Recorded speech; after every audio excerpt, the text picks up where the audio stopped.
bars. And what we mean by a bar is when that self-lock guide goes across the reel and back.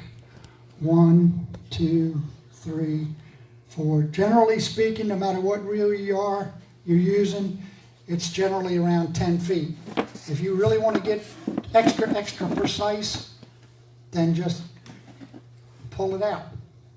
Tie to a post, walk backwards till your bar goes all the way across, and measure the distance. Then you'll know exactly if you want to be that exact. Of course, it's going to vary a little bit with the amount of line on the spool and all that other stuff. We're not that technical. We really don't get. I like the KISS method of fishing. Everybody know what the KISS is? Keep it simple, stupid. Because I'm not the brightest guy in the world. I'm not the brightest light bulb. And my initials are CRS, so I can't remember. So that's a fact of life. But to go over the line and stuff we're using, this is basically a 30 to 40 pound rod. This particular rod was a custom made rod. We have some rods that we're using that we paid like $50 for, and they're holding up real well.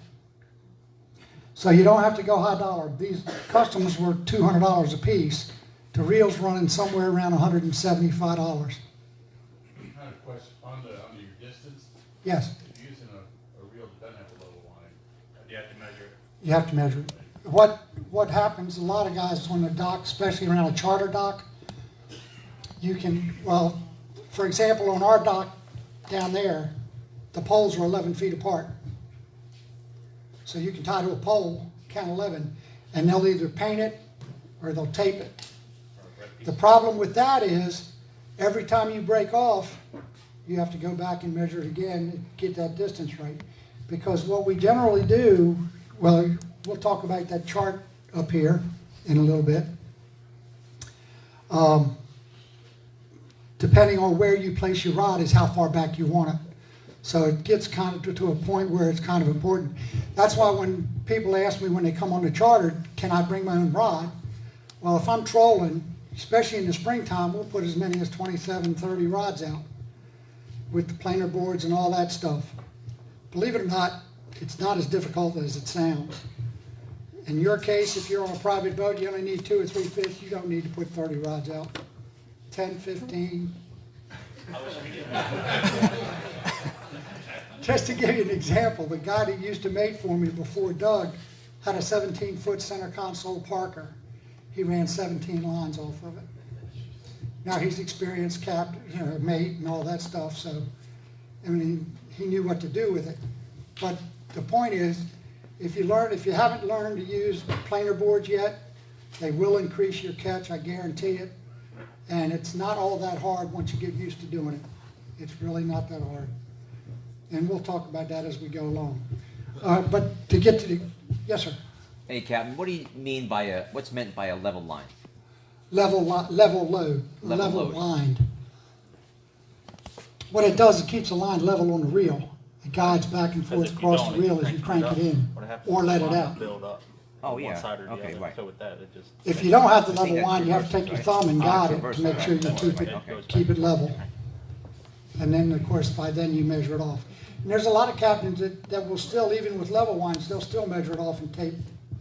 My problem is every time I do that, if I use the reel rod and reel enough, that tape starts sliding, so now your measurement's off, and they have different color line that you can actually go by the color code. I ain't gonna remember that. So we just use the level line. We'll yell, if you're ever on my boat, you'll hear us yell 10, 8, 6, whatever the level line is, 6 bars, 8 bars, 10 bars, sometimes even more than that. But the line we're using, we usually use Power Pro. It's 80-pound test. We use it for leader and on the reel.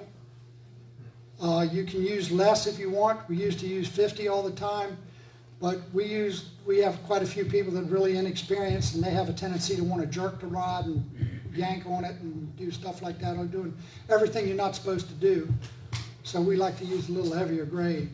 So you're saying us inexperienced fishermen should grab the No. I'm not saying that at all, because some people, as long as you treat the rod right and the way you fight to fish, you can get away with lighter line.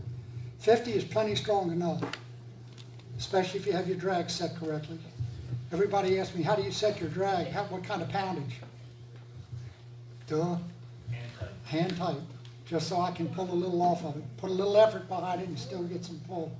It's not going to break. If you can pull it off the reel, not other than easy, not, you don't want it simple, but if it clicks a little bit, that fish runs a little bit, let it run. People panic sometimes. They hear that clicker going off or they'll see that reel singing, and the first thing they want to do is lock down that drag. That's the worst thing you can do. Rockfish usually run one time, a little bit out a little ways, then they might turn you around and they might stop the reel or they might take a little more line with them, but it's not going to be that much. So you just want to take your time. Big fish, play it. Let him get tired. Take it in easy. Okay? All right, we got 80-pound test. We got usually 1/0s, 2/0s, swivels, barrel swivels, and coast locks. Some guys like to use the barrel swivels. They're expensive. And if you want to do that on a small boat, knock your socks off. I'm too cheap. And you don't have to have the big ones. And that's pretty much that. The baits we carry, they're going to range anywhere from a couple of 3 ounces. If we double rig, we'll have at least is that double rig? What? That's single rig. Let's pull a double one. If I skip over something that you think I need to cover, please sound out. Most of the time in the springtime, I'm double rigging on my side of the boat. This is an ongoing feud between me and Doug. He's an umbrella freak. I'm a doubles freak.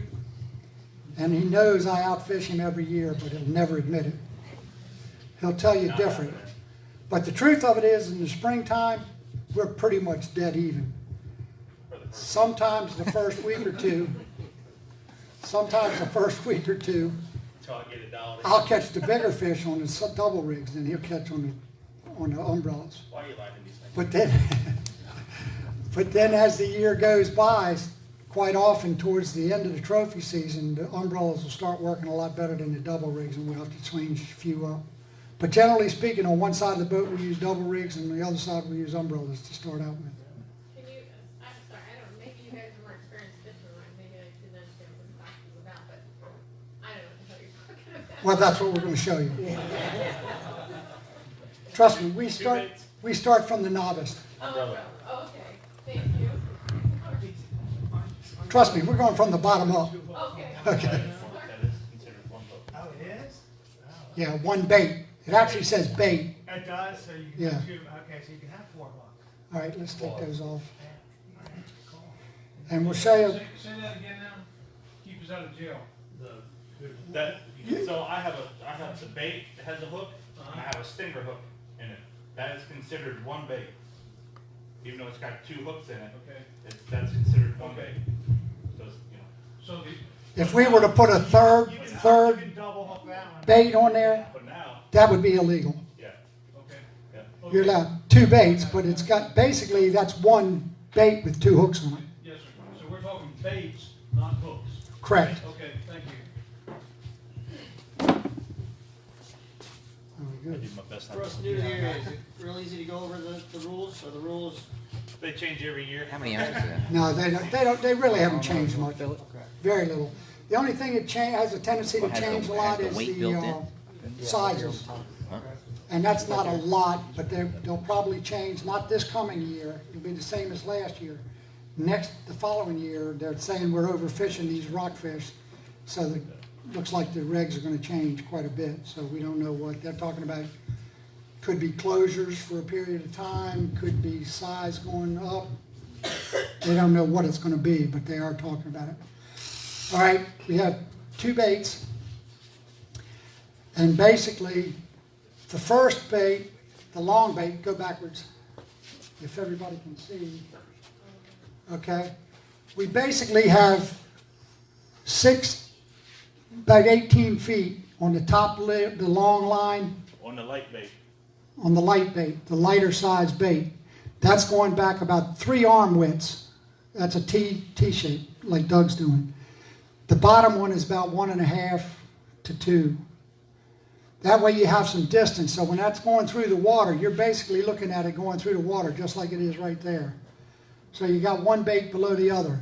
I try to keep I keep a minimum of 2 ounces difference between the light bait and the heavy bait. Yes, ma'am. You said 1.5 to 2. Is that ounces of weight on the It can be anything as long as there's 2 ounces of difference. Like this one's a 3 ounce and that one's a 6 ounce. Now, according to the chart, and we'll get into that a little bit after I go over these baits, when we get into the chart, you're actually adding the weight of your baits plus an inline sinker if you have an inline sinker. Now on this rod, we use it on our board rods. On our boards in the springtime, we don't put any inline baits. Weights. We don't have any inline sinker. Like where this swivel is, we would put, sometimes you put an inline sinker or something. In the springtime, we don't do that. The reason we do that is because most of the time in the springtime, these fish are on the move. They're migrating. They're coming in to spawn and they're going back out. So they're in the upper column of water. They're in the upper 25 feet. So you really don't want your baits to be too deep in the water.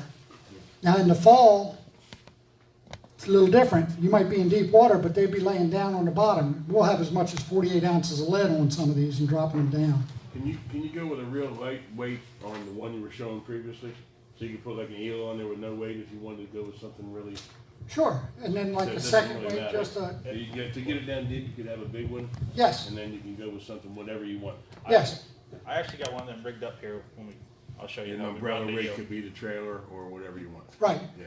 because like in the older days, and I'll talk about speed when we start talking about the chart, in the old days we pulled those spoons, 21 Tonys and Tomics, Comets and the other one, straps. the round nose one. With that. Oh, purple. Crippled Elwise. And you'd have to put an ounce or 2 in it just to hold that spoon down because it would move so much it would actually come up top of the water on a calm day and just glide on top of the water. You So don't do that anymore? no. Not with all With 27 rods out and a spoon bent dancing 3 or 4 feet to each side, no. No, you're looking for trouble. This is our basic single rig, rigged the same way, only we just use the top bait, we don't use the bottom weight on it. 6 feet. So you're basically talking the same thing. Now don't be afraid to put like a 6 ounce and an 8 ounce. So you got 14 ounces of lead out on that planer board. That's not going to hurt anything. You're going to be down a little bit more, but it's not going to hurt anything. We'll have them varied anywhere from total of 6 ounces to 10 or 12 ounces back to 5. Sometimes if we feel froggy, we'll put a 28 ounce out there. Most of the time when we're using those, we use them close to the boat on what we call the boat rods. Talking about the weight of the lead. The lead, The weight the of baits, Yep. the baits ourselves. So you I can't like put it. the heavy ones out on the planer board real You far. can. Sure, you can, absolutely. You could single rig that out there if you can put wanted to. whatever you want. Absolutely. Yep. You know, it comes down, I'll tell you this, it comes down to listening to people talk. You're not going to match exactly what I do every time. I'm not going to exactly match to another charter boat that's out here. He might do something a little bit different. The idea behind going to the seminars is to get a rough idea yourself and go out there and practice it yourself, do it a few times, and feel out yourself what you like to do. I tell people as best I can of what I do, and you know, I'll have people in the audience actually argue with me about I'm doing it wrong. Well, okay, pal, but I've been here 27 years and I'm still here, so. You know, and I'm not saying he's wrong, but I'm saying that's not the way I do it. Would it be helpful if you could describe what a planer board is? I can do that.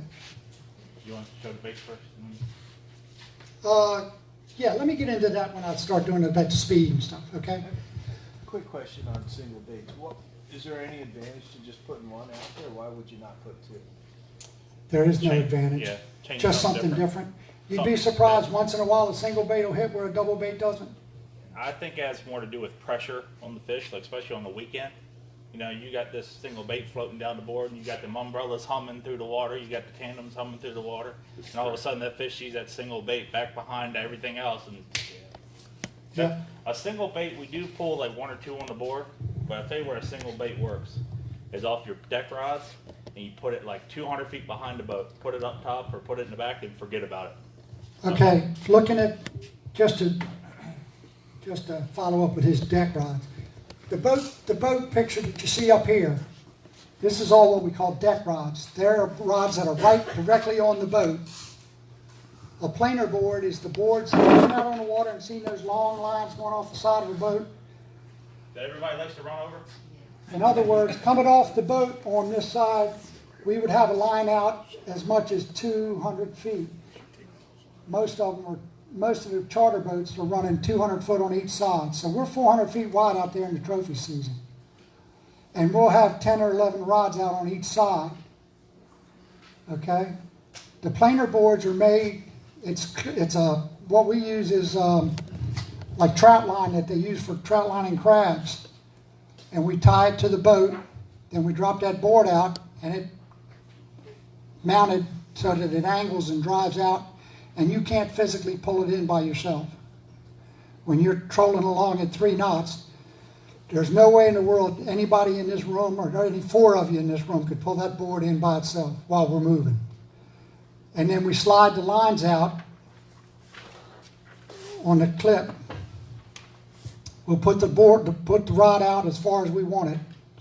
Most anywhere from between 10 bars, 100 feet, into about 30 feet in the springtime. So out of 10 rods, they'll average anywhere in length. It seems like the best, Doug will, I think, confirm this too. Anywhere between 40 and 60 feet seems to be the best for us. 40 and 70, somewhere there. And then what we do, we put the line back 70 feet or 40 feet. Then we open the clip, we slide the line in, close it. Then we take the carabiner and we clip it to that tow line, which was going out to the board. Just clips on, just like that. And then you just open the bail again, and it'll slide all the way down. Is the first one you put out. Then the next one you'd be about 10 feet short. Then another one 10 feet short. Then when like the end one goes, other 9 of them out. Because the line will pop out of the clip. Yeah, the line, when the fish hits it, it pulls it out the clip. So the line goes all the way back. It goes actually back past all the lines and comes back in behind the boat. That's why they don't tangle up. That's why you can't have them back 150, 200 feet, because if you popped it, it would come across. So you slide them out, then the last one that just went off, you'd make it short, and you'd clip it and just put that, that'd be your close rod. And if you've ever seen the rod holders that the guys have on the top, we call them rocket launchers, the farthest one out goes in the middle. Then as you come up, you work out. Okay, is everybody following me I there? was gonna say, for, Let me if you do never saw a something. planer board, the reason it goes out is because there's 3 boards that are put together that are all pointed in on the end. They're angled at the front of them like a boat. So as you're pulling it this way, it drives it out that way on both sides. You never saw one. It's hard to describe. So you have your boat, Test for Yeah, that'll work. you have your boat, He's gonna get you. This isn't sounding too sporty. and then you have your tow line going out, and you have like a 3-board planer board. And it's usually clipped like right here. So it forces that board to turn out. So it keeps that tow line tight. Where you get screwed up, and if you ever do it in pulling planer board, you can't make sharp turns. You got to make nice, wide, long, slow turns, because it'll go slack and it'll drop your stuff down to the bottom and cause you all kind of problems. And then, like I said, with the carabiner, when you put the rod back to wherever you want it, then you clip the carabiner and then you let it out, and you'd stop it here. Then you let the next one out, and you'd slide it out, and you'd stop it here. So you got here, here, and then you just let it out, and then here, and you keep going until you got them all the way up. Then let's say this one pops off and goes down here. Then you would slide this one, this one, this one, this one down, and the next one you'd put down and then clip it, and it would go right to here. Okay? Did I lose anybody? Like, hell yeah. Every line's a different rod. I Yeah. just need to get one pole out. I'm sorry? Number 8 line, number 8 rope, basically. Yeah, they use it mostly for trout lining. Now, we used to use the 105 weed whacker line, and that works real well, but it holds memory a lot. It'll get twisted up. So by using the trout lining cord, that's really worked better for us. We've used it the last 2 or 3 years and we really like it. Yes, ma'am? Does the player board essentially just give you an ability to have more lines out, or is it doing something different? Cover a wider path. You get your lines away Yep. from the boat. Yep. Sometimes the thought behind it is sometimes they think that the motor might scare the fish. So if it's out a couple 100 feet, you got those fish out there doing it. It seems like the middle lines for us, the 60, or say between 100 and 100, but between 60 feet out and say 100, no, more than that. 60 to 100 feet in the middle of the line seemed to be the best for us. Yes, sir. I mean, excuse my ignorance, but it sounds like this is an alternative to outriggers. Except you can get it Exactly. out It's a outdoors. poor man's outriggers, and we can go a lot farther. Absolutely. When you're fishing the ocean, they have the outriggers. This is just a poor man's outriggers, basically what it is. And years ago, it's been around, they've been around for, I'd say 20 plus years. And when it first came out, we were just pulling 11, 12, 13 lines right on the boat. Deck rods, as we were talking about. And it took me a couple years to convince myself to do it. But when those guys were out fishing me 3 or 4 to 1, you kind of have a tendency to have to go where the good luck is. So. And I guarantee you, it will improve your catch by 60 to 80%. Guarantee you. And it's just a matter of learning how to use them. And putting the lines out are always easy. Bringing them back in or putting the ones that went off back out, that's the hard part. And the boards are pretty easy, really. You know, you don't have to run a 200-foot board. You know, you can run one board till you get used to it. Somebody says, you know, you don't have to put 6 lines on. You can run 1 or 2 rods down each side until you get, you know, the hang of it. And then, you know, you step up from there. But Yes. So how big is that line, like Marina Road? How long is that one? ours are 200 feet. So when you're saying 200 From the feet, boat. literally. Literally 200 feet. Got it. Yep. And you Yes, can't sir. go closer? You can, absolutely. You Yes, can, but we yes. just run so many rods. You know, the more rods you got to put, the farther out you got to Because we basically do it because we can. The honesty of it is. And there is a little bit of a push to stop it, which would kill us. Would literally kill us. You say stop player boards altogether? Maybe not altogether, but they're talking about really shortening them up. It's kind of, you know, I'm kind of torn between yay and nay. As long as they didn't go under 150 feet, I think I could handle it okay. But if they went under that, I'd be hurt. Yes, sir. So I got a soft top, and I like the fish planer boards, but I don't really have anywhere good to hook them. You can go to any sports shop and buy the rod holders that will sit in your gunnel rod holders. They have like 3 or 4 rods on each one. They work great. For the rods, but what about, where would I don't know where. No, he's talking about to Oh, clip. you mean to clip the board? You'd probably have to Well, do yeah, something you'd to have to- strengthen it Yeah, somehow. you'd have to put.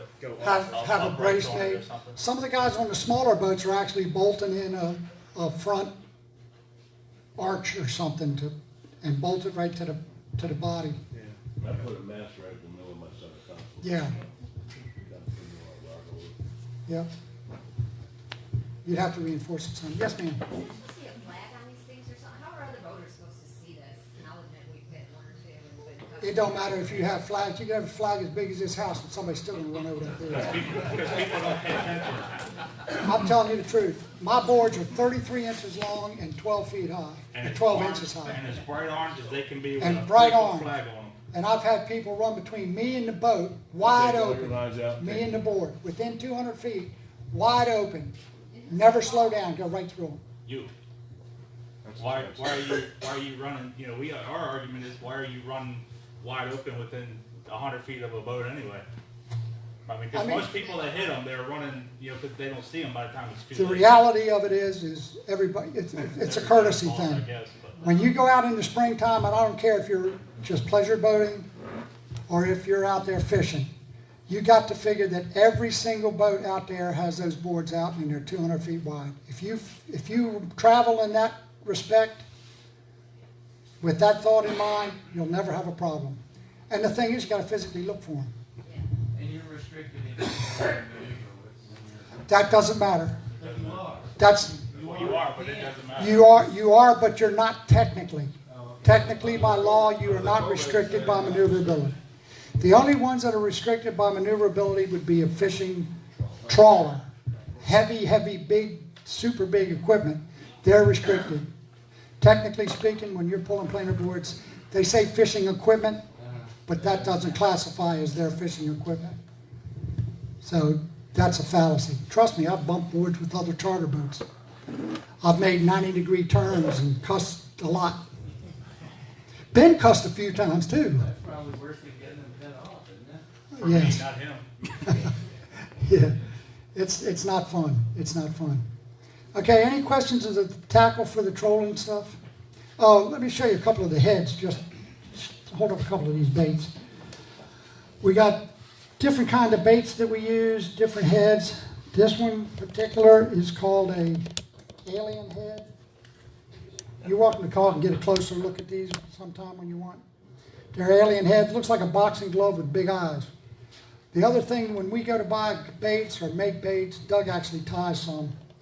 And actually, I've got some for sale back there in the boxes if you're interested. A buddy of mine, good friend that I've known for 100 years, was tying baits and he passed away. So his brother gave me all of his baits. We must have a couple thousand pounds of lead. So if you're interested, there's pretty good prices.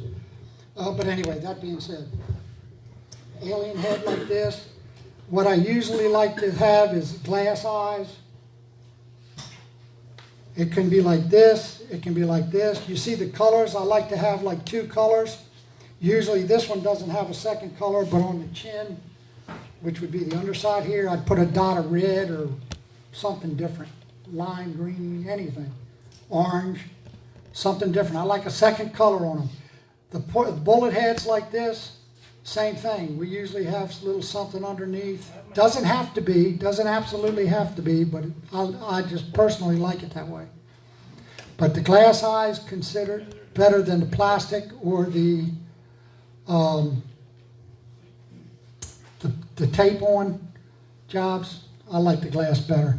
Why do I think that works better? My opinion is, and it's only an opinion, I can't prove it scientifically or anything, but I think the sun has a tendency to reflect through these eyes when they're up close to the water. Same thing in the summertime when we start using these storm shads. Appreciate it. And they're kind of opaque, they're kind of see-through, and they got like a piece of aluminum foil in them. If you can get those, storms are one kind, tsunamis are another, and we'll talk about those a little later when we get to them. But that kind of stuff means a lot to me. My favorite, if I had to pick one bait that I could use and only use it, it would be what they call a ruby lip. Doug likes the chugger head. Chugger head is like this big one he showed you before. It's kind of a V-cut mouth. Ruby lip is very similar to that. Ruby, right? You got a ruby? Okay. Ruby lip is very similar to it, only it's just not cut quite as deep. But you see it has like a red mouth. And again, the big eyes. Colors, it varies. It varies. Generally speaking, we're white hair or we're chartreuse hair. And quite a few guys just pull white, only white. The only color difference would be black or red. I do like a few chartreuse ones out there because on some days, again, he'll never admit it, but on some days. And then I got to watch him because a lot of times I'll put them out there and by the time the day's gone, I've got all white all of a sudden. So I don't know. I don't know if he bleaches them or what he does, but he will definitely do that to me. Yes, ma'am. Directly to it. Never, never, ever, ever, never, don't do it. Put a clip on it. Takes the action away. I'm glad you said that. When you're putting tandem rigs together, we had a friend of ours that used to do this. He used to drive me Yes. crazy. Yes. So you got your long bait, right? Then you got your short bait. Here, Charles. You know it's so fun. And then you got your 3-way, right? Well, I've seen a clip here, and a clip here. On the three-way. On the three-way. It's too much. You don't need that. You tie And it- sometimes he would put a clip on the bait itself. tie it And the right- reason his argument was, it's easy for me to change the bait quick. And my argument was, I promise you, by the time you unclip it, wrap it up, put it away, get your other bait out, clip it on there, you could have a new bait retied. What's your preferred knot? Yeah, I just use a regular cinch knot, 5/8" knot, that's all you need. Like we said before, keep it simple, stupid. Yep. Real quick, watch him the way he ties this up. Oh, Basically, the way I was showing you the layout for the double rigs. So, This is the way we tie them up, because every day we don't take these things apart. We wrap them so that we can take them right down. And if you noticed, when he went to unwrap it, he handed me the lighter one first. That pulled the whole line off for the light one. Then he got the heavy one off and pulled it up. So the exact opposite going back together. It hooks up the bottom one to the lower eye. now, when he says eye, don't put it in your ceramic. No. Because what happens is, all of a sudden, you'll start breaking lines and can't figure out why. A fish hit it and the line will just hit. Guarantee you, you have a ceramic that's got a crack in it. It'll somewhere. chip it. And 9 times out of 10 is from people putting that hook in that ceramic. Yeah, so you definitely want to do it in the frame, not in the eye itself. Hook it in the frame. Heavy one first on the lower end. Just wrap it up till your heavy one's tight. Then I normally just take the reel, tighten it up. See? And then just take the light one. You can, some people go the opposite way, but I just go the same. Same Just, side. Yep, roll it up.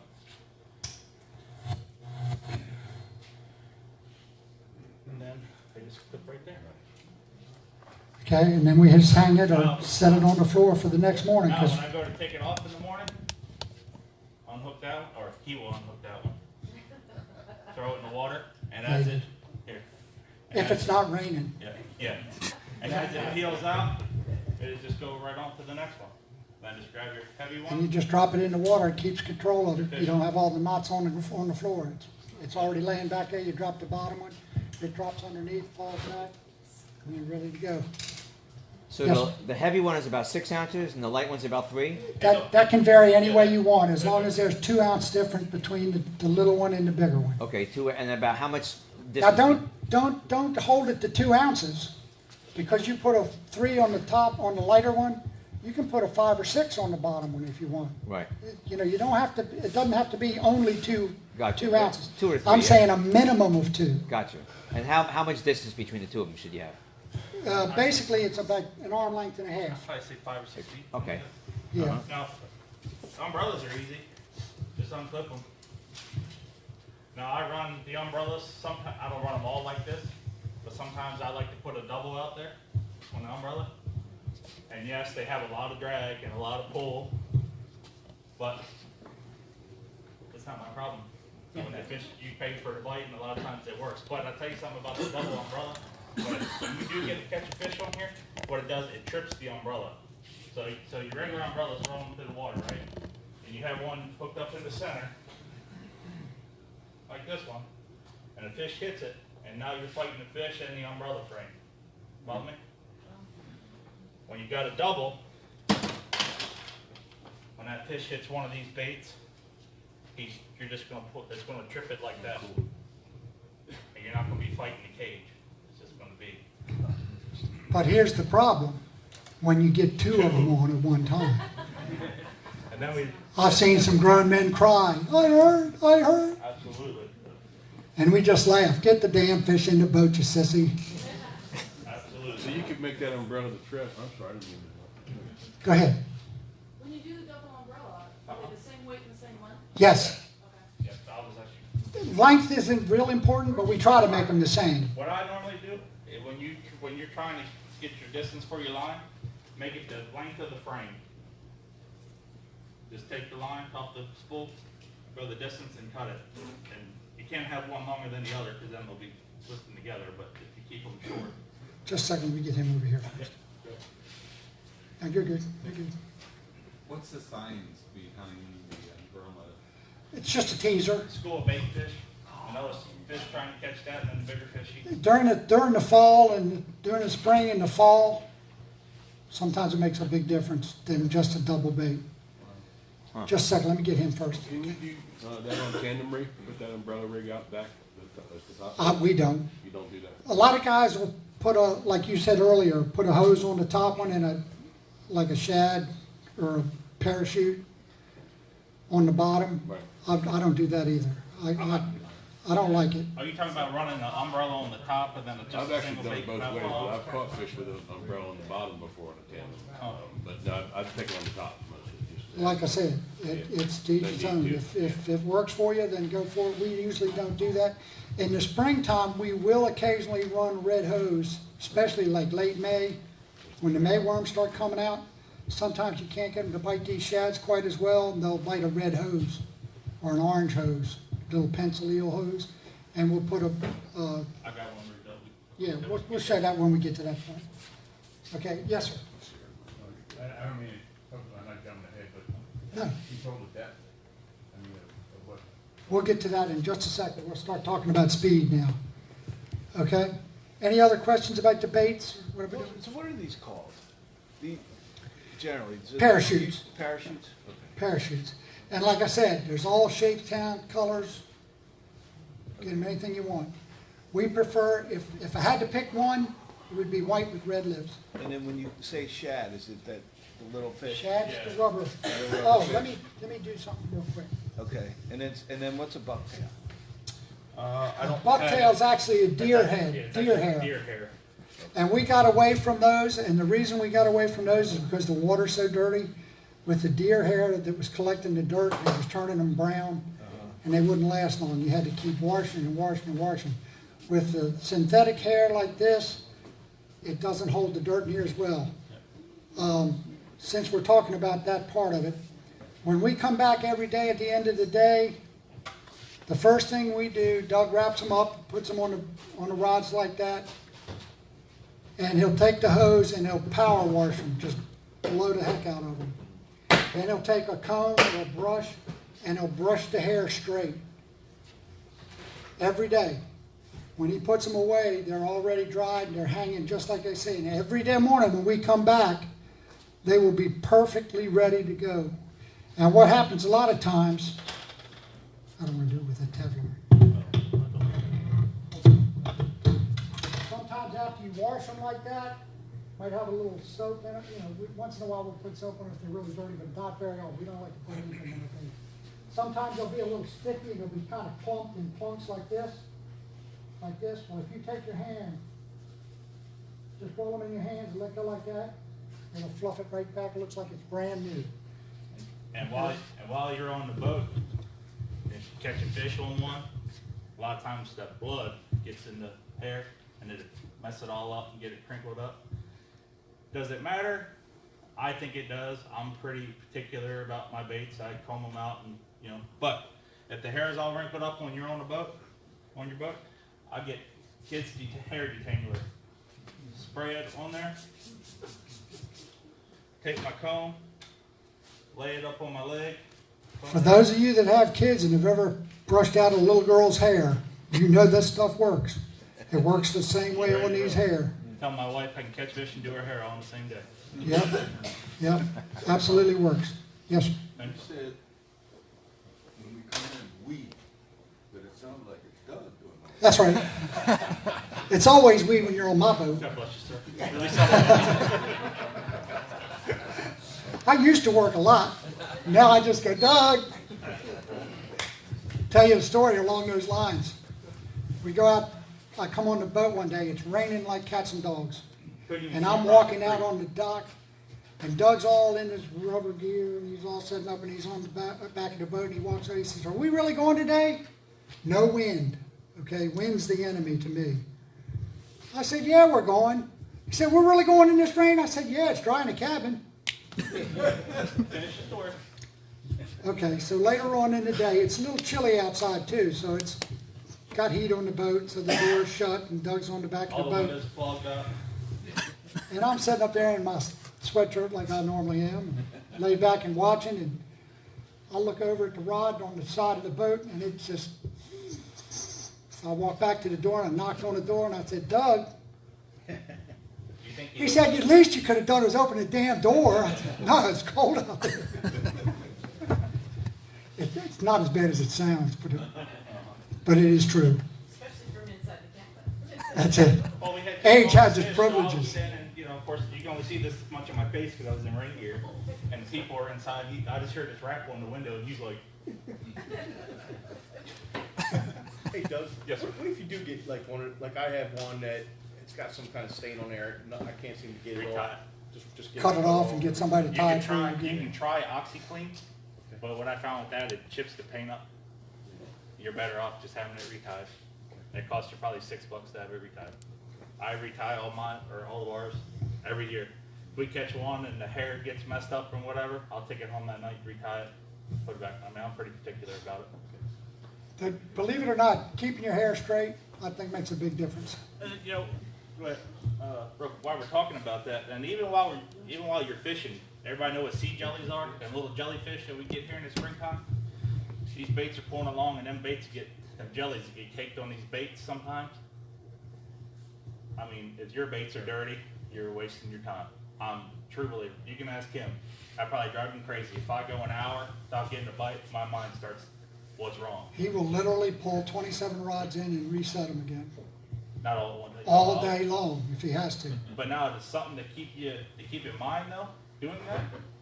If you're running your heavy rods, like in your front rod with your heavy weights on them, if you pull them and they're not dirty, your higher rods more than likely are going to be dirty. But if you pull your heavy ones up and they're covered, time to go to work. Okay. Did you have a question, sir? I was just gonna suggest. Yes, sir. Are you using circle hooks or barb hooks? Barb, For trolling. trolling. This is Live artificial. lining with live bait and chumming, we have to use circle hooks. That's the difference, trolling versus live bait. Yes. They won't swallow it too often with live bait. I mean trolling. They do occasionally, but for the most part they don't. Any more questions on the baits? Could you repeat that again on the circle hooks and the hook? When you're trolling, you're going to use a regular barb J hook. Right. When you're fishing bait, like cut LY, or you're using live spot, Chumming. something like that, you got to use a circle hook. Okay. But we'll get to that. Huh? Law? Law. In fact, technically speaking, the gap on the hook has to be at least a half inch. And it cannot be an offset. It can't be offset. It's got to be a straight circle hook, lay flat on the table and have an inch gap. Basically speaking, a number 6 circle hook, straight circle hook, number 6, number 7 is what we usually use. And that's law. I don't like it, but because I really truly believe that circle hooks are not the savior of all. In fact, they had a meeting at the ASMFC, Atlantic State Marine Fisheries Commission, last week, and they're deciding that the big idea of going to circle hooks was not the fix-all that they thought it was going to be. So, if you do any amount of chumming or live lining, you know I'm telling the truth. It's not a whole lot of difference. Okay, any other questions on the baits? Last question, ignorant new guy here. So the other baits that you're holding up versus, do you make those, or is that something you just, those You two can, hooks? you can buy these already. No, made, just oh, like that's- this. What I'm saying, what the we difference gotta between the two, are you adding the rubber bit to that? Yes, Yes. yes. Yeah, But, yeah. So but how do again, you can buy them already made done? up, ready to roll. So you, Let me show you real quick the trick. This is basically what you see. You just didn't see it because of the hair. This is a stinger, trailer hook, whichever way you want to call it. This is the shad that we're using on these baits. So what we do, here, hold it. You want me to do it while you're holding? No, I'll do it. I'll do it. Because he does it a little different than I do. Because I do it the easy way, you do it the hard I'll way. do it the better way.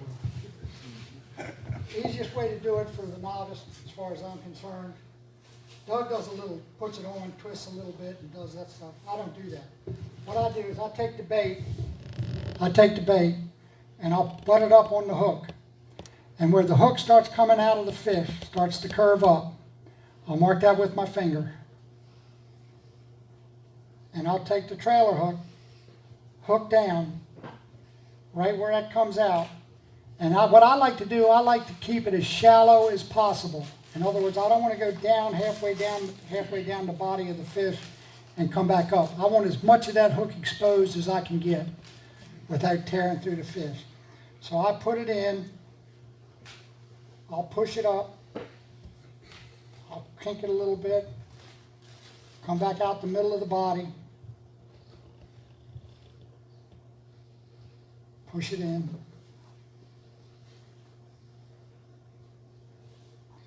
And I just leave it just like that. Then I'll take the hook, come down the nose and come right up through the eye of the hook.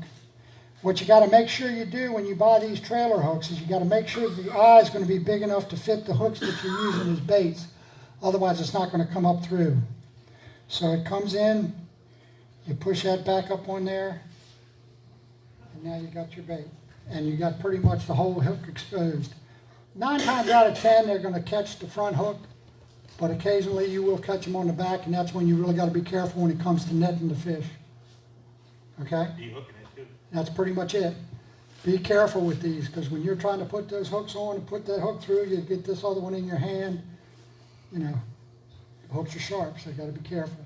The other thing with that too is he said you got to watch the eye of the hook to see if it will fit over the shank. Generally, a 9/0 J hook will fit everything. If it's a little loose, it doesn't really matter. If it's a little loose because the eye's a little big compared to the hook, it doesn't usually matter because that fish is going to keep tension and hold it against that J on that hook anyway, so it doesn't much matter. But that makes a difference too. You'll get used to it, so you try to keep that hump out of the back of that fish. Okay? Any other questions? Oh, one other thing we didn't cover real quick. Some people, how many people in here are pulling planer boards? Okay. Have you had trouble with the ones all the way out on the end by the board, wrapping your line, wrapping your tow line? Like back wrap? No? Sometimes if you get a fish, sometimes they'll backlash like this. So on the last two to three, the first baits you put out on the board, if you put a little extension on it, sometimes that'll stop it from doing that. But a fish will roll backwards, and a lot of times it'll catch another line and wrap it all up around the No, main cable. I use shower clips and rubber bands. Yeah, so they break. Yeah. You use rubber bands with monofilament lines?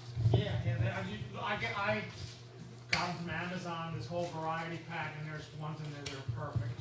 Yep. You know, I have different ones for spring and different ones for fall. Yeah, smaller ones for spring. Smaller fish need a tiny rubber Yeah. band, and then you're not pulling those umbrellas. Okay, any questions? Yes, I guess this looks like really big bait. I mean, they are. This is springtime. This is trophy season. so that's the kind of bait you want to. Yes, ma'am. Yes, ma'am. Tell you what, why don't we take 10 real quick, give everybody a chance to move around a little bit, and then we'll start talking about the speed, and then we'll get into the season changes.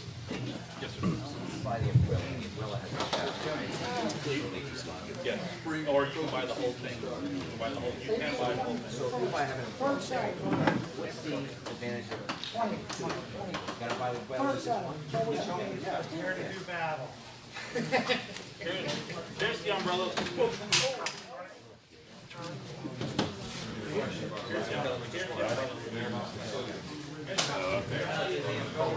So you have that box of the big white fish, and you have the small one. I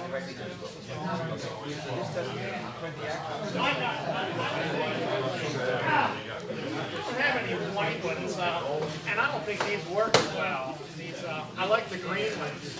I don't think these work. It's like yeah, just get rid of that. And then these seem to work. And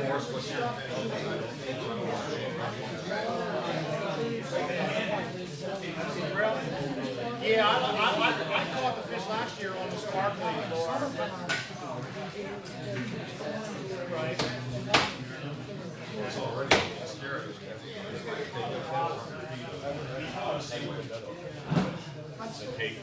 No, that's spring. That's thread. That's and you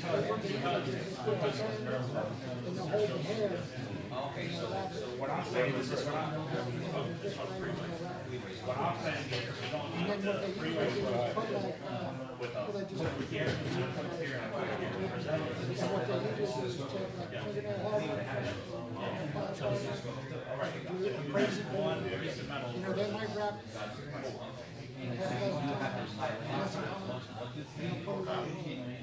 Crazy glue in there, and then they wrap it. And then they just finish it. And then that way it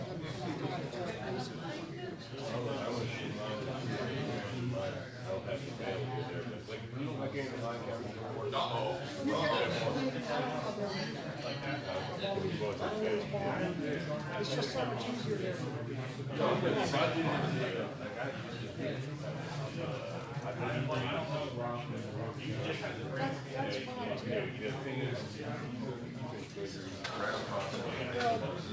Well, you break on the boat, it's like I didn't do that. We use all the way I got these this year because I've never run tandems with my fall call. 120 fish on tandem, a little one. So I'm going to try some tandems with the umbrella. More than five-ish or whatever. When you get that railing I don't think this color works on this spray.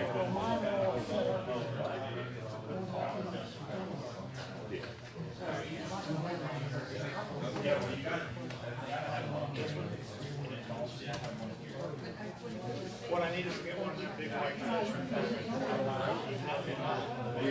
Did you,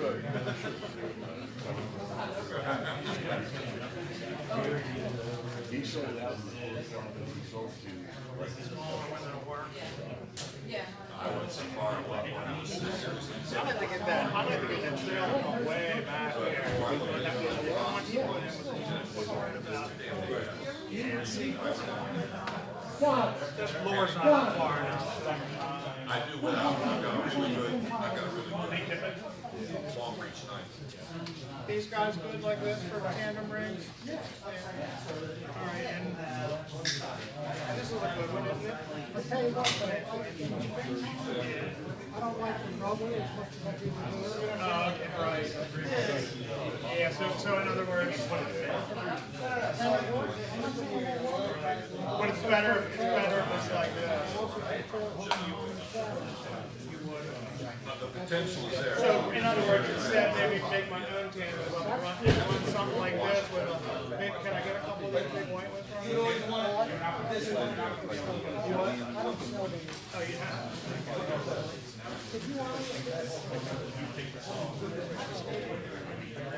Because I gotta go down to the angler store and get the right. I want to do a white wax here. I'll show you what I have. It's a little bit ridiculous, but it worked last year. I did hook a fish on it. That line right there is your hook. It's fine.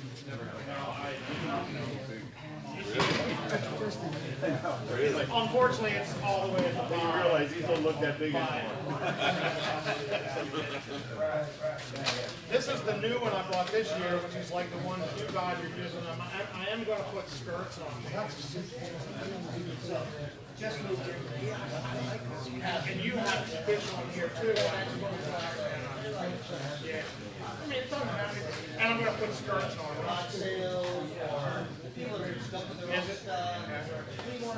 And then the one that I was going to ask you about, but I do want to change the trailing oar to one of those pure white ones. It's this monster. I think that's worth running or just leaving it at home? I don't. I would take these off. And put the regular white one. So much drag. Yeah, I know, this one's a beast. And I'm going to go with a clean white fish. Yeah. I'll redo that one, and like I said, maybe I'll get like 2 or 3 of these fish. Well, I haven't either. And if I did it, be there occasionally. They're saying,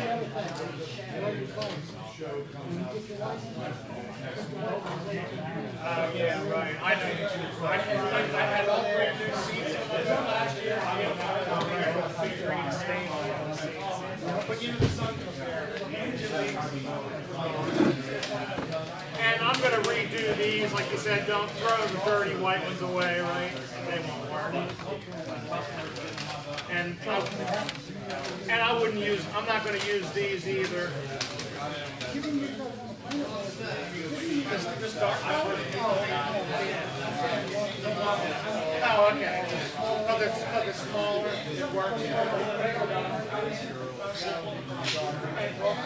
Like I said, I only run 6 rods off my boat.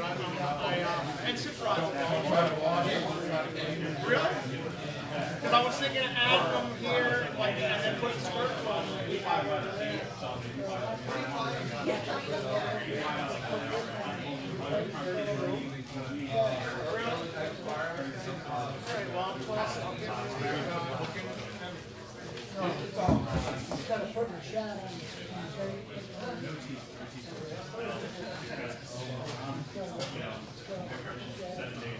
And if you remember, working like 2 hours change. Try something out. I told you, I told somebody, I have tried OxyClean before, and I found that it's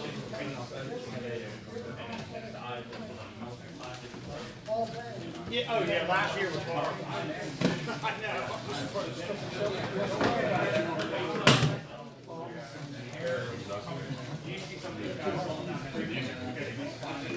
I thought you were selling.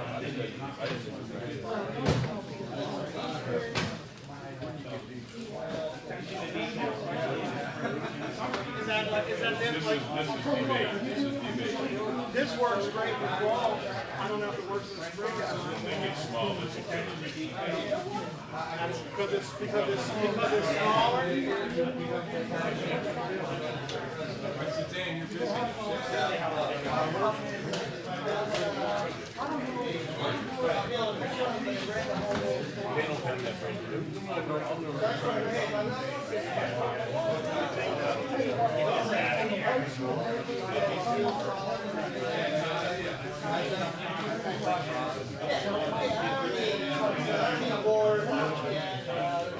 But if you call him,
I could from the pier, but not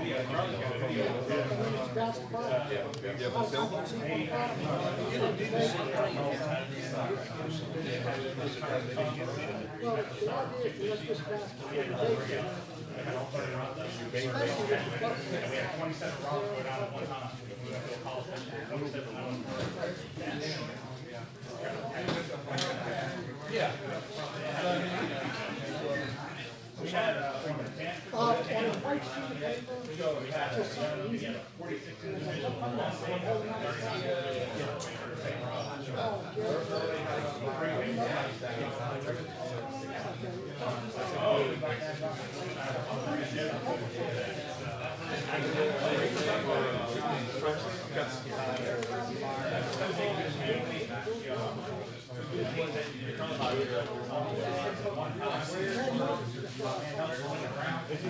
Yeah, I know a lot of guys on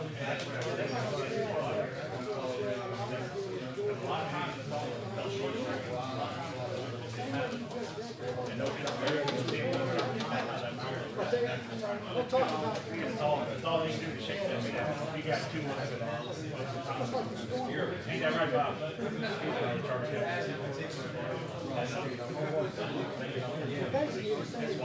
Yeah, tall tail's not a big fish, too.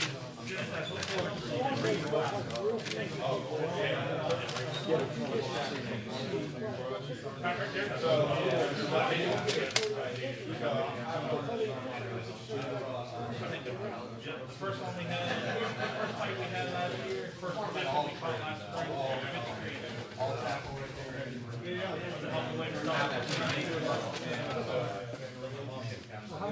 I think it's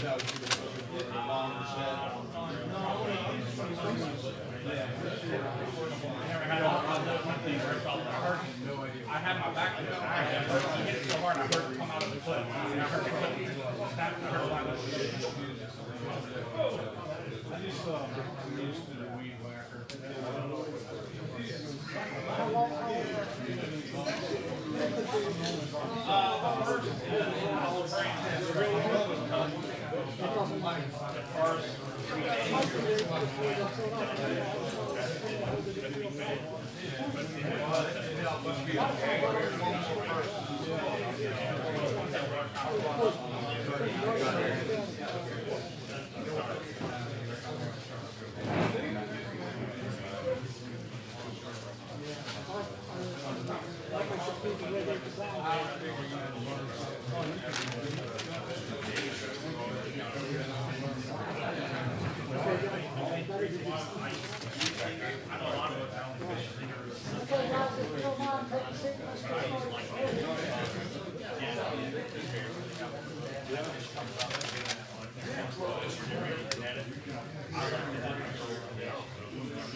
With that leader, we'll come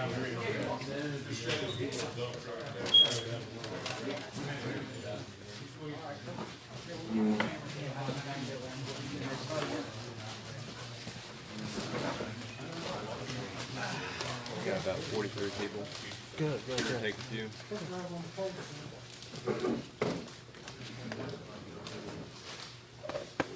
Okay, one thing I didn't go over that I should have.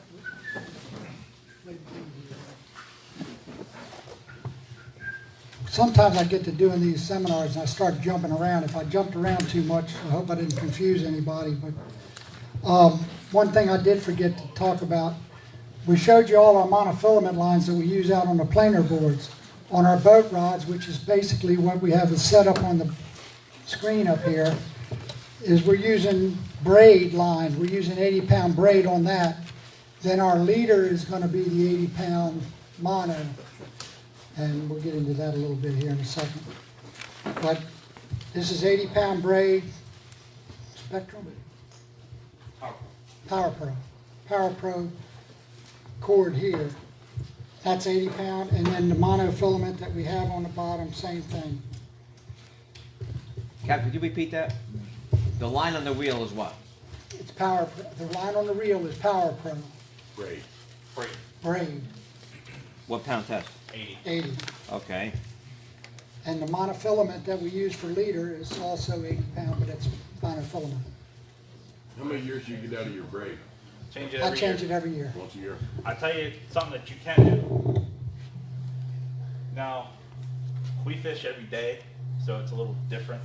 And, you know, especially like a couple of the tournaments that we fish and stuff, we lose a big fish because of bad line. Being cheap, we'll never, you know, I wouldn't be able to sleep at night. But a lot of times what you can do is if you just peel one rod off, take all the line off of it, you can actually take the braid from one rod and what they call turn it over. Basically take it off the reel and use it that way. Backside. Right.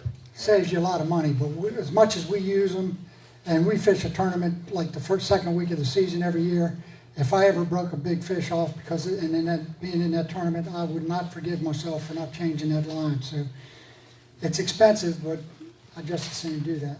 Yes, sir. It's just a Power Pro. Yeah, just like a Power Pro. 80-pound Power Pro. How much you put on there, Cat? Usually between 400 and 500 feet. 60 bars, I guess 600 feet. Yeah. But we do that because then you don't have to change, some guys try to put like 250, 300 feet if they're gonna use it on an average of 150 feet. Then you break it, then you gotta reload it.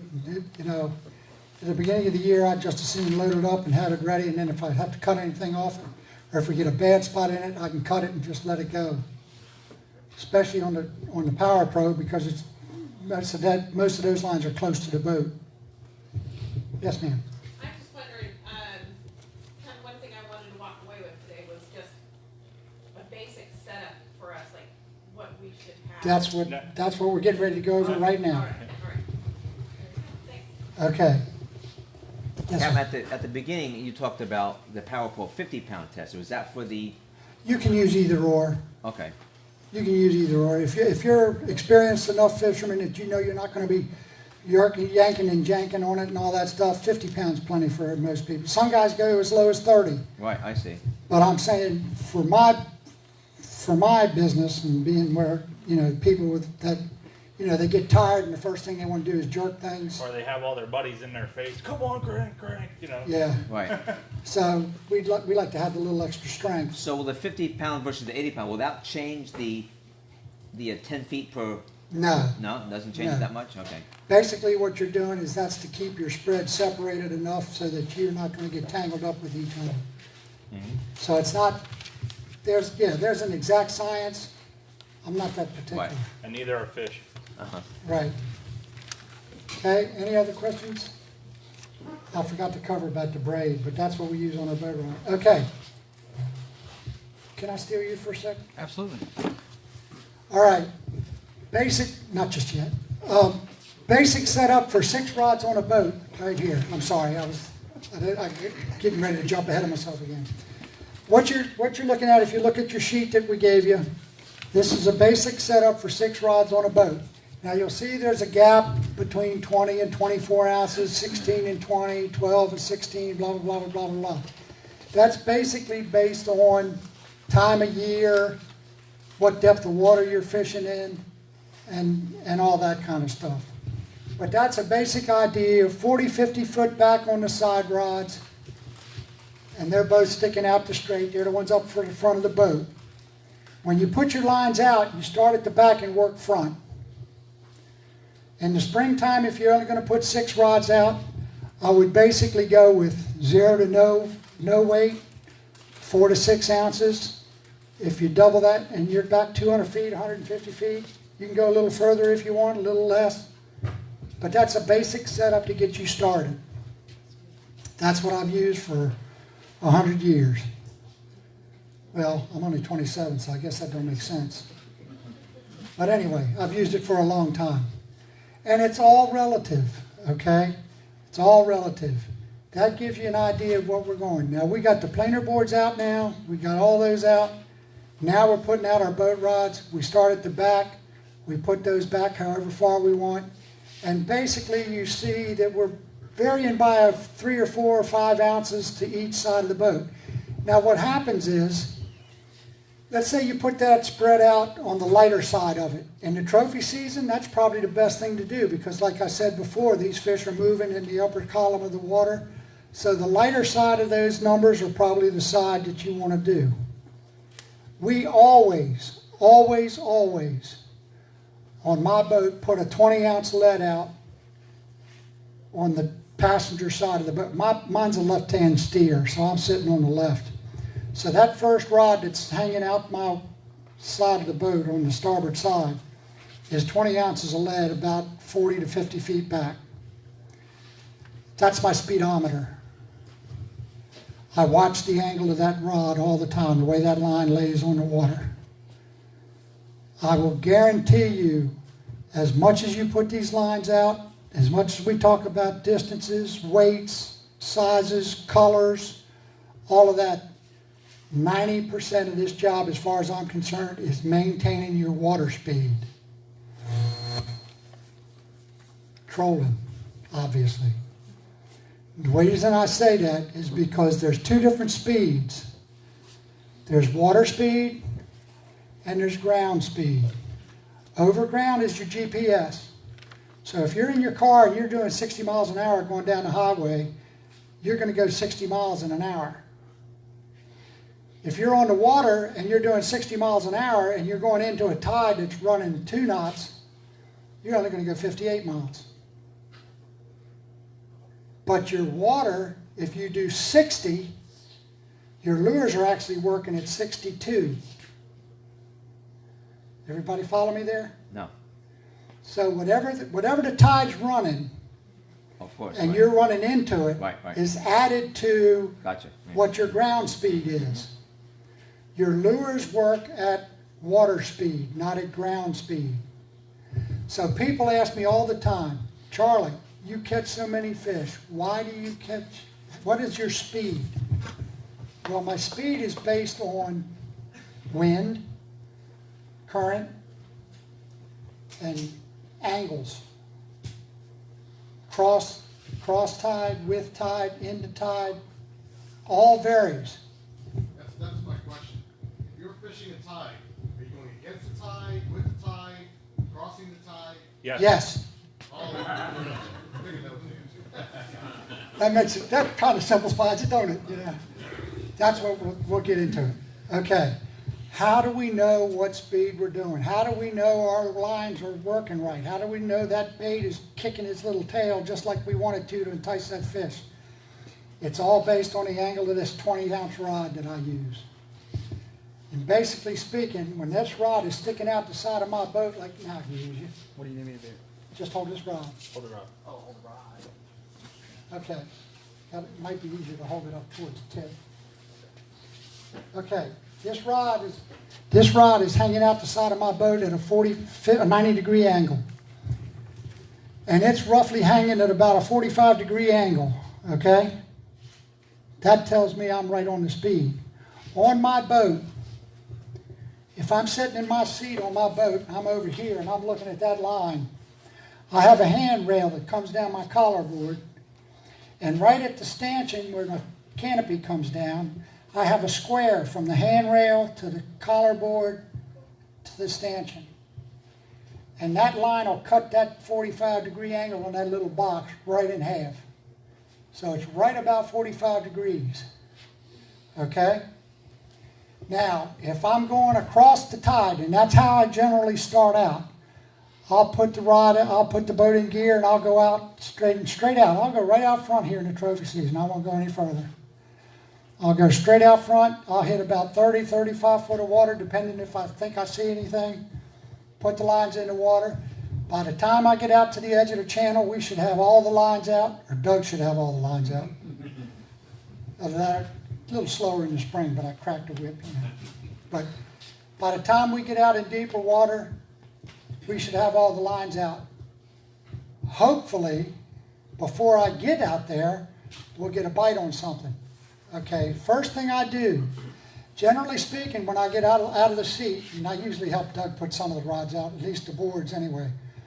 When I get out of the seat, I'll have the boat doing approximately 3 knots. That's going across the tide, so that should be pretty darn close. We'll because we don't even put this rod out until after we're done with the boards. So I'm doing roughly 3 knots. We'll put the boards out. If we get a bite, I will immediately run up to the front of the boat and look at the GPS speed.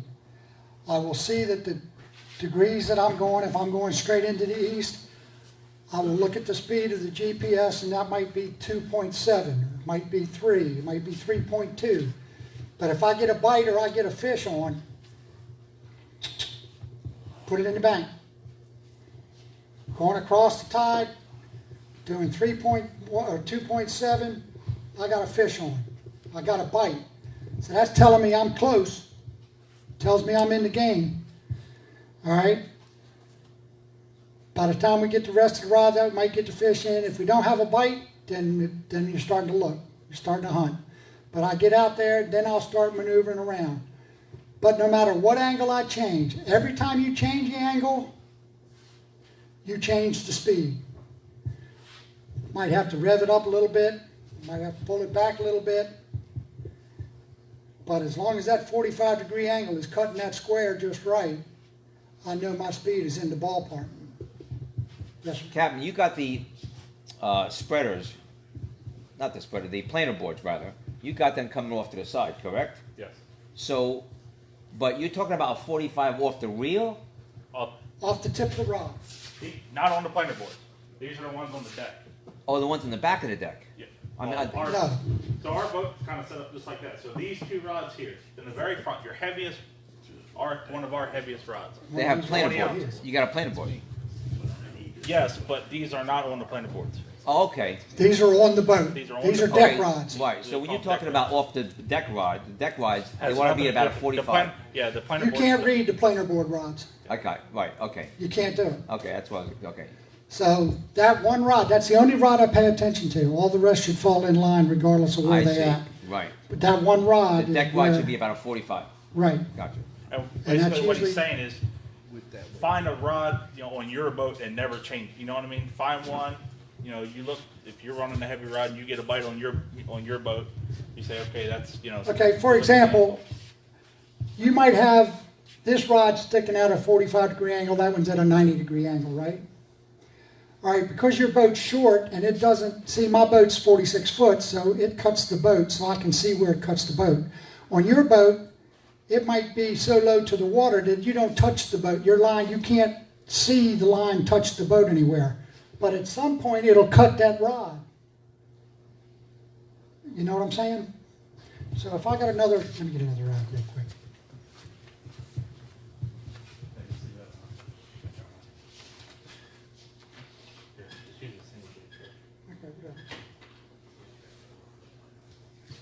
Okay, leave this, no, I want this back there.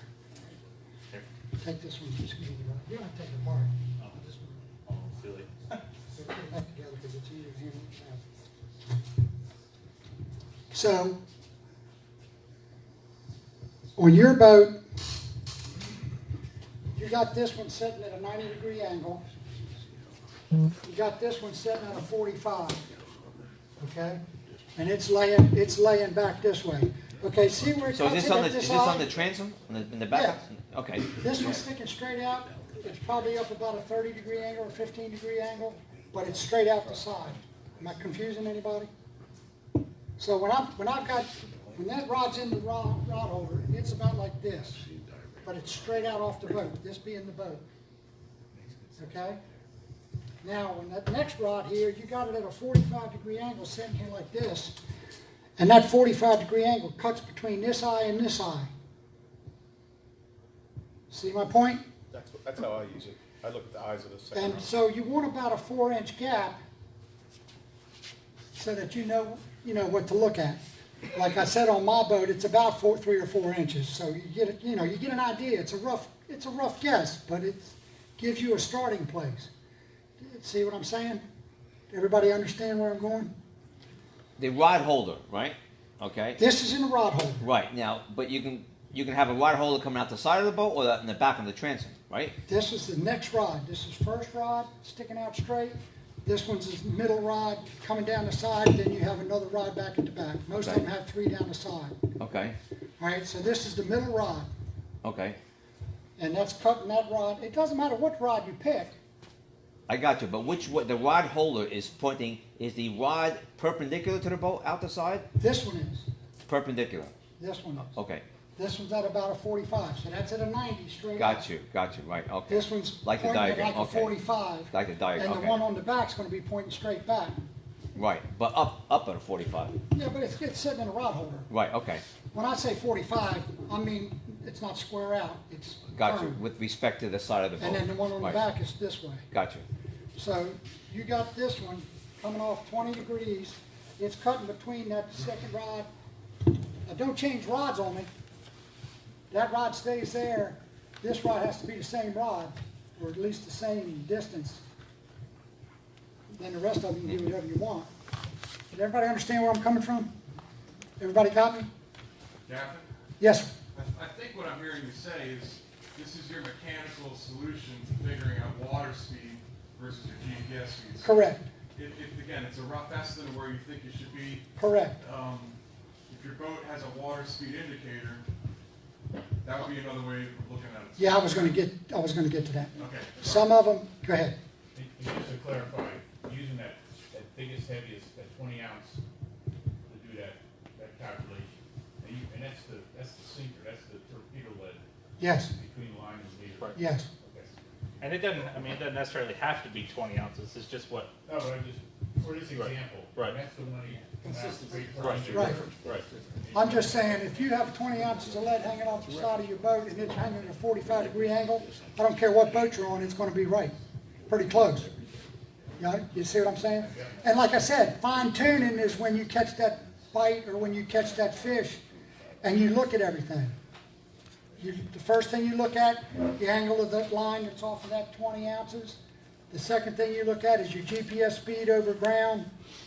And then the next one might be a paddle, like a paddle wheel.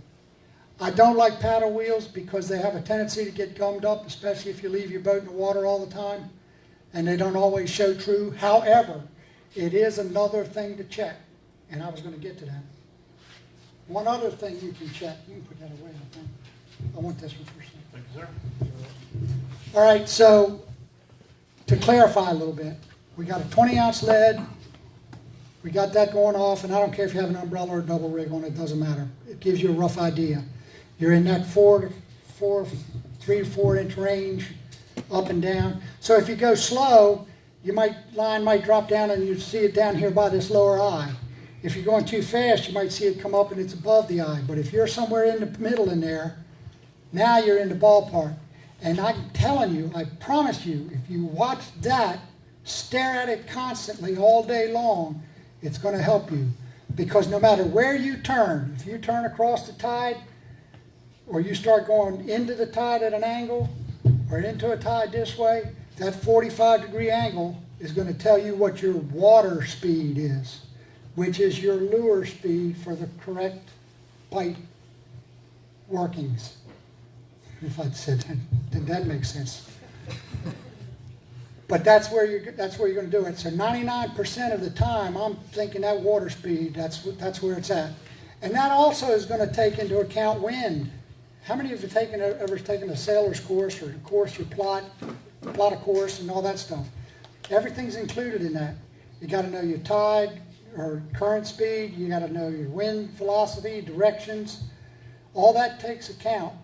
If you watch that line, that 20 degree or 45 degree angle with 20 ounces of lead, that's telling you your water speed is right all the time. And then to vary that, sometimes you slow down a little bit. Two things can happen. You make a turn. Start making a turn and the inside rod goes off. You got a fish on the inside rod. Well, what happened to that line?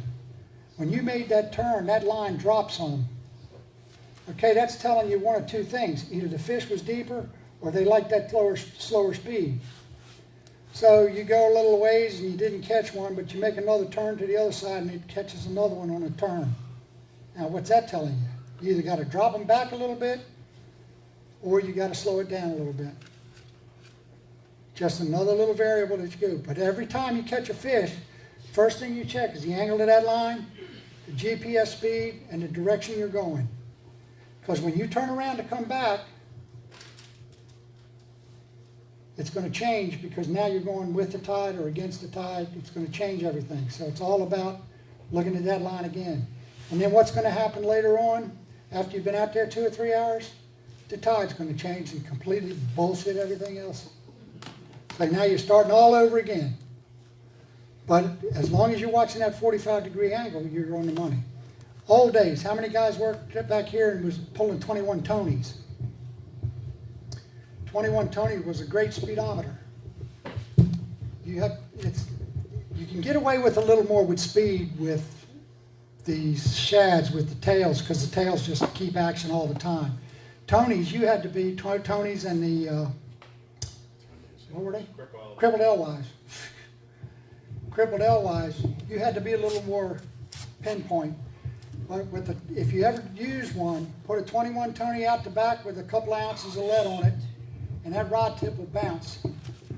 It'll bounce like this. It's too fast. Then you slow it down, and it'll just, now you're too slow. But when you're perfect, when you get that speed just right, that 21 Tony will actually make that rod pull down. It'll bounce about 3-4 times. 1, 2, 3, 4, and it'll go and pop back. You get that little notch, then you're perfect. So, true for any rod, you wanna make sure that. Same thing. Usually you'd use the lighter rod on the back for that because it's easier to watch. You don't want your rod shot rated? I don't use them anymore. But I'm just saying that's Oh, another way you can check your speed is by the action of that spoon. Now that's generally for the trophy season too, because you're not going to pull those big springs in the summertime.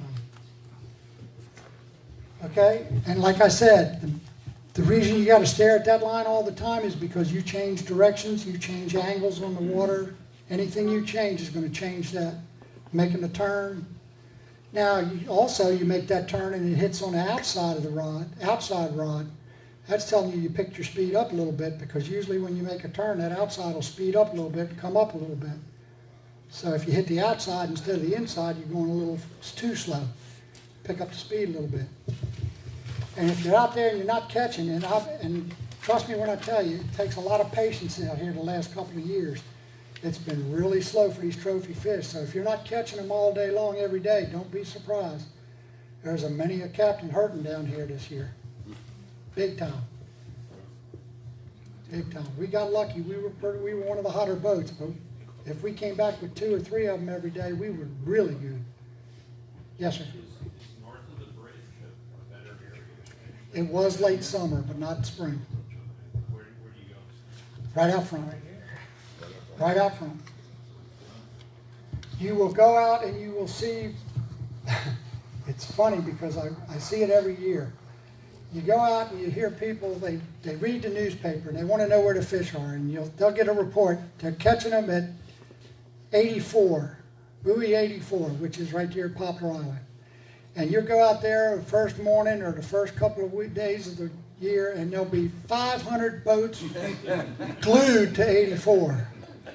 Well, let me give you a word of advice. Stay the hell away from them. Go between them. You can go, if you're familiar with out front, we have 84 right here at Poplar Island. Then down there, about halfway down Tillman Island, you have 82, the next channel marker down. There will be nobody between 84 and 82, but you get around 82 or 84 and you're in a mob. Stay away from them. Stay inside of them, outside of them, whatever. Because you're not going to catch anything inside of them. What kind of fish do they catch other than rockfish that people fish eat around here? What's that? What's other fish that people fish for around here? In the springtime. Springtime, nothing. We're talking strictly rockfish for the trophies. We'll get into some other stuff in a bit. That's okay. You need a 102 or 99 class? I'm just curious, because I had a break off one time out here on something I fought for like a half an hour. Do skates ever hit umbrella rigs? They They'll just snag them. They won't Snag hit them, them. but they'll snag them. Okay. It could have been a big red drum too. It never showed the whole time I had it on, so I don't. Could have been a what? Could have been a big red drum. Could have been the plug. You're lucky you didn't drain the bed. Probably was. Said Chevy block holding down. So any questions about the speed? Like I said, look at your GPS and you're over ground. That means a lot, because you know going in that certain direction, that's what you got to be. Turn it around the other way, then you pick it up that way. Always check 3 or 4 things in the process of catching a fish. It only takes a split second to look at that angle of that line, your GPS speed, your direction of your GPS, and to work into that spoon or whatever else you got going on. Okay? Do you see the fish, when determining at what depth with the radar? In the springtime, usually not. So, As summer goes and the fish get thicker and there's more of them, the smaller ones, you can definitely see them and judge by that. So in late April, let's say you want to go out, I have a small boat, just should I use something? You should use the lighter side of that. Paying attention. The lighter side of that. Yeah, because the spread, they're moving. And like I said, be patient, because there's not a lot of fish out there. Okay. They're saying that we're starting to overfish them, because there is a threshold that we have set, and they're saying that we're overfishing them, and there's not going to be any changes this year because the stock assessment has just come out, and they haven't had a chance, they haven't got the full assessment yet. But it's a good chance next year we might be losing some days or changing the sizes or something. Something's gonna happen next year. Still 19 inches this year? Still 19. And 1 over 35 for the 1 over 35 for the trophy, 2 over 19, one of the two can be over 28. Once the 16th of May gets here. Okay, any questions on the speed? I promise you, if you watch that speed, I promise you, you'll catch more fish. I promise you. That's a fact. What if you go over 5, which, like wasting your time, don't even bother? I don't find, I can't even. Drag buckets. Drag buckets. In a later. Either that or check your throttle, make sure your throttle's not idled in too high.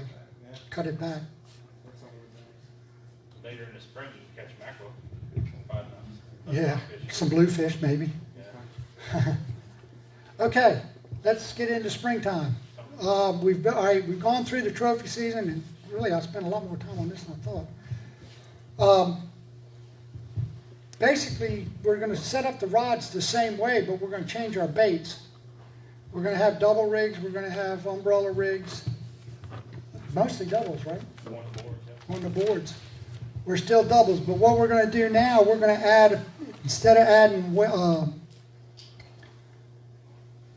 using the big baits to hold the lines down, we're now going to go to a smaller bait, and we're going to add a little weight in the middle.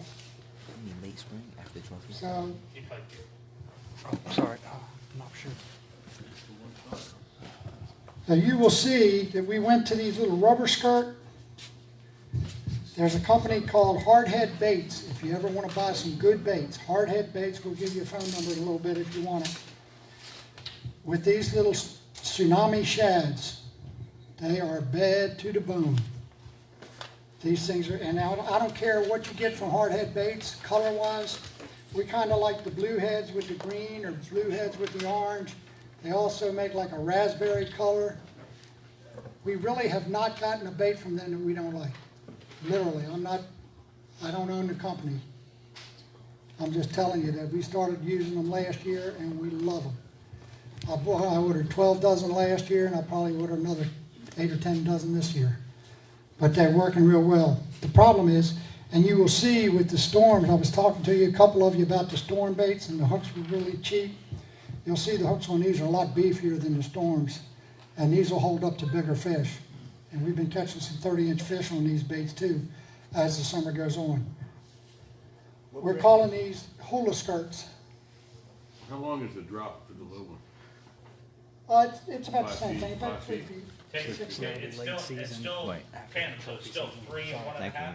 Remember, we talked about 3 arm lengths, 1 1/2. Just in the middle of the Three. bottom Take one, we'll that, put take that 1 1/2, cut it at 1 1/2, and then fold it back on itself and cut it in center. When you direct time onto that sinker, you'll play we swivel. directly tied it. No swivel, no swivel. No swivel. No Correct. swivel here. No swivel. And I'll tell you why we do that. You'll see a lot of times, you'll see your sinker up here on the tandem in the summertime. That's where I put it. All right. Well, I like, and I had to sell Charlie on this. We had to argue about it for a week, and I finally just decided that we were going to do it. He did Made it an upper anyway. management decision. But what this does is, you know how like we said on the tandems in the springtime, you got to have 3 ounces of difference on them, right? Right. That's a 3 ounce bait. That's a 3 ounce bait. I can put 2 of the same weight on here. Throw that one out the back. This one's going to run. Now I got my 10 ounce. This one's a 10 ounce sinker in here. Now all of a sudden I got 10 ounces of difference between that one and that one. Yep. So now we're still You running. got small stuff really deep. Yep. Now here's the other question. How many have you hooked a smaller fish in the summertime and you fighting back behind a boat and all of a sudden he gets up and he starts spinning. And then all of a sudden you came up and your whole rig is tied up like that. You ever seen that? This rig, you can't do that. Not as often. Not as anyway. often. Because what's going to happen is it's going to be so far spaced out that if you twist it up, it's only going to twist one. And very rarely I've you never have to. seen that before. That's pretty cool. Just backdraft secret. Yeah, that's something that you can't tell. If you tell, lightning will strike you.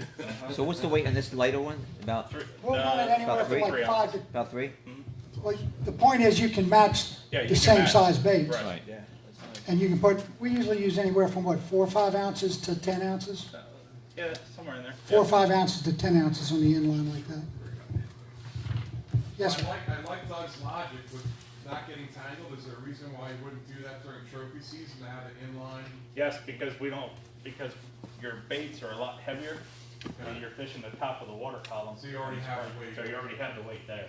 Okay, all right. What brand were those? Hardhead custom baits. Hard head. And, Hardhead. and the They shads are the tsunamis. Yeah, the tsunami There's a whole shad. bag of them right there. Yeah. And then this is an umbrella from Hardhead custom baits that they make. But the twisty tails versus the shads, and they're bad to the bone too. They will be at Pasadena. Hardhead Baits and Doug and I both. We will be at that Pasadena show next weekend. If you want to see Hardhead Baits. I don't know if Jerry Norton will be there or not as far as the storm shads. Hardhead Baits do have shads that are similar to this color, so And you can buy them from Holy Mackerel? yeah, yep, you can call them. So And I think the tackle shop actually has them over here too at Tri-State. So if you're local, I'm pretty sure they got them over there. All right, So now we're getting into the latter part of May. Now the May worms come up. Everybody in May trolling, can't catch a fish. You see them on the meter down on the bottom, but you can't get a bite to save your life, and you're pulling your hair out. And all of a sudden you do catch one, they spit a whole bunch of little red worms all over the floor. that's the time of year. Time to go to the hose. We take, same thing, we run these on our boards. Same deal. That's the, same deal. Tandem rig, heavy one, light bait on the bottom. Now the only difference I will tell you with these hoses, I do run a little bit longer leader on the hose, only because it twirls so much. So instead of 3 arm lengths, I may run a 4 on the long. Now in the center, with the hose, because it twirls, put a barrel swivel. And the hose actually has And a the barrel hose. swivel on the end of it. Right, but I put extra one on there because what happened is it'll wrap it together. That hose in particular is kind of large. Yeah, well, I just. Yeah, just I got because one over there. it's easier to see. But if you look at the little orange one over here, little pencil size, that's more like the size you want. So you're putting a barrel swivel Yep. between the leader and the line. It goes. It actually twirls like an eel. Yeah. Yep, it'll go through the water. You don't want it to turn like a corkscrew. You want it to flip. You don't want it to. You just want it. You don't want it to look like a corkscrew. Flip. Now, a lot of times when you buy them, you'll see them like curled like that, and then a lot of people try to take them, straighten them out. You want that curl in them. When you want buy to make them, it like a horseshoe shape. when you buy them, you get them like that. I always take them. There's a piece of thin wire in there. Just take them and take your hands. You almost want it like a half moon shape. That's the way you Yep. want it. That's the way you want to put it in the water. And you'll actually see that tail flip instead of turn like a corkscrew. If it looks like a corkscrew just turning, you don't want it. You want it to look like that head's kind of digging and the tail's kind of flipping around. Do you have a swivel on the eel? It's just Yep, It's will already there. built It's into already it. built in. Okay. I just put an extra one in there. I read in the Maryland book, using eel is forbidden to catch. Live Live bait. eels. Yeah, so Or why trolling. all After June, you're allowed to use bait. You're allowed to use eels, live eels. Yes, just on the springtime. Right. I think it's always. You can't use any kind of live bait for these trophy fish. Are they that good? What? A live eel in the spring? Yeah. No, and the reason being because Why- them springtime fish aren't schooled up. It's not like you're gonna pull up on a pile of them, drop a needle and catch them, you know what I mean? How long should that leader be? So, 3 3 to arm 4. lengths on a normal tandem, and I just do 4. Just give it one extra For the leg weight. just for the eel. Just So for the 4 hook. arm length, that's about what, 12 feet maybe?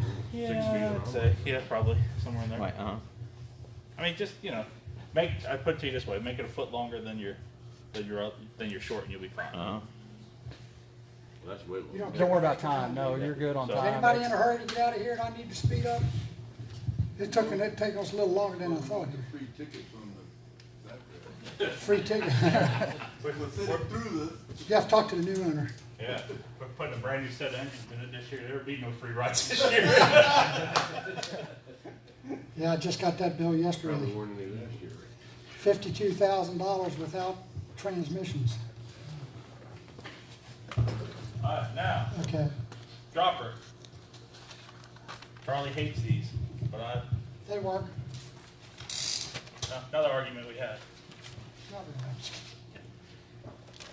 guys fight a lot, don't you? Yeah, we do. People Differences of opinion. Yeah, people come just for the comedy event. Yeah, the guy asked us one time if we really hated each other. But same thing, just like a single, just kind of like the same as your tandem, just on the single. Barrel swivel in the middle. Three-way up here, just like on your tandem. You got a three-way. Just put 1 liter on it, and your drop sinker, 80 pound. This one's a 32 ounce, 80 pound leader. Got arm, half arm length. Stick that right on your three-way. That's how it's going to run. Put that sticker on it, just like that. Everybody see that? Can I ask you, what kind of depth of water do you need? I was just getting ready to say. Springtime, trophy season, I didn't cover the depth pretty good. I usually start in like 30, 32 foot of water and troll out to 50, 60 feet along the edge of the channel. Might even go out into the channel itself. As the water starts warming up, these fish are moving inside a little bit. Anywhere from 30 feet, 28, 30 feet, out to, say, in the 40s, low to mid 40s. That's kind of what you got to feel them out and find out where they are. But generally speaking, when we start going to drop sinkers, we're in shallower water, so we're trying to get down closer to the bottom because as the summer goes on, the lower they get. And then, of course, once the spot get in and we start live lining, chumming and all that, we get into the light tackle and all that stuff. So. You know what catches a lot of fish for us? Cell phones and diesel fuel. You get a phone, guys are up the bay, hey, you better get up here. Or you better get down here or whatever. That's pretty much it as far as the spring. It's not a whole lot of change other than the size of the baits and the baits that we're using, as you can see. It's pretty much the same thing. We don't use a lot of umbrella rigs in the springer, you know, late spring, early summer. Then we start getting into when the spot get here. Does anybody need a break, or everybody okay with keep going? Or? Okay, we're good? Okay. Any questions about the spring? Basically what we do in the springtime, once the May turns, depending on how the trophy season's going, we might keep the big baits out on the planer board and pull some smaller baits on our boat rods, deck rods, so that we can catch the little ones, and if there's still enough big fish around, we can hook those too. We might even take that lighter bait on the trolling rig and put a small bait on it so we can catch the smaller fish, but you still have a couple of the big baits around for the big fish. And don't think these big fish, by the time middle of May gets here, they're starting to downsize anyway. All the big cows are usually gone, and we're catching them in the low to mid 30s, some of them. But there's still some nice fish. And then there's the stock that there's a certain number of rockfish that stay in the bay all year round. And that's a lot of times when you're catching 30-inch fish during the summer, that's what you're catching. You're catching the resident stock. Yes, sir? Before we move out, completely out of spring into summer, what about time of day? Wow. I really, to be honest, I don't pay a whole lot of attention to the time of day, other than the fact that most people tell me when they're going to be here. So I'm going to be out there for 6 hours. So I'm going to catch the tide one way or the other. If I'm a private guy and I'm looking for the best shot at catching fish, I'm going to be somewhere between the beginning and the end of the tide and try to stay through that. You might have to fish that hour or so in the middle where there's no tide, but generally speaking, towards the end of the tide and at the beginning of the next tide is where they'll bite. You might only get an hour bite all day long. A lot of times that's happening in the trophy season. We'll catch 3 fish in a half hour, 45 minutes, and we can't catch another bite the rest of the day. That's been happening a lot. But you got to be right there at the right time, right place. Be right next to another boat, and same thing happened. He'll catch 3 or 4, and you're sitting right there and can't catch one to save your life. And that doesn't sit good with me when it's not us. On a smaller boat, can you put these, what you call deck rods, on the planer board? Not that much weight. Yeah, not that I much wouldn't weight put that on the much planer weight. board. But like, I usually don't fish any rods like this when I'm fishing my planer board, except the ones off the stern. Everything Well, else, yeah, so it Well, doesn't matter. well, with the planer boards out, you Yeah. put the planer boards out Yeah, first, yeah. then you can put those out. Yeah, so you can put all these ones on the side out. Sure. You can put all of them on there. You can put 3 planer, we run 27, 28 rods. Right. We'll put 10 rods out on each side on the planer board, and we'll run 7 around the boat. 3 across the back, the 2 in the 45 position, and the 2 up in the 90 position, straight up. When I say 90 and 45, 90, 45, and straight back. And now these, we'll put back, generally speaking, not more than a couple hundred feet. And our planer boards will be anywhere from 100 feet back to into about 30 feet. Sometimes we go a little further back, but that's usually in the fall. I'll tell you another real quick trick about the planer boards. On a flat, calm day, you want to run them shorter. When it's rough out, you want to run them farther back. That's something I've noticed. When it's slick calm, I mean, the farthest one will be out probably 70 feet. Sometimes you'll actually see them come out of the water and hit the short ones. Yep. I mean, if it's super flat calm, there's a couple times I've run them 20 feet. I mean, you can actually see the umbrella right under the water and have the fish come up just Oh, right off the surface. Right. I mean, it's wild Yep. to see. But that's something. Say it again then? I didn't understand. When it's flat, when it's calm, I'm talking flat Floor calm. you want to keep them short. When it's rough, then you're rocking and rolling, and your boards are jumping, and you don't want to run them short because They it's get bounced right. up. That's when you want to drop them back. Okay, any questions? We'll jump into the live lining part. Everybody okay? Anybody need a bathroom break? I know some of you guys are getting old, you're not young like I am. Okay. Once the spot get here, we pretty much fished pretty much the way we've told you everything so far, up until about the end of May, first part of June. Depending on the rockfish in the summertime, when the spots start showing up, where we can actually live line. Sometimes if the fish are schooled up and we hear about it and it's chumming, we'll start chumming that time instead. The last couple of years, we didn't have spot up here until July, mid-July, late July. It was just so cold in the springtime, the spot didn't come up. So we kind of backed off. So hopefully this year, the spot will be up here early at a normal time, and we start live lining. This is the best time for the light tackle people that don't like trolling and pulling these big sticks. This is the best time to go. We start out catching our rockfish, our spot.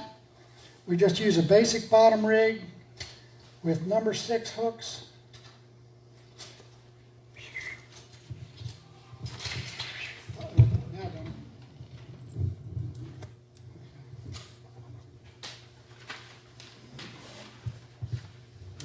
Here, you take it down. I don't even want to touch it.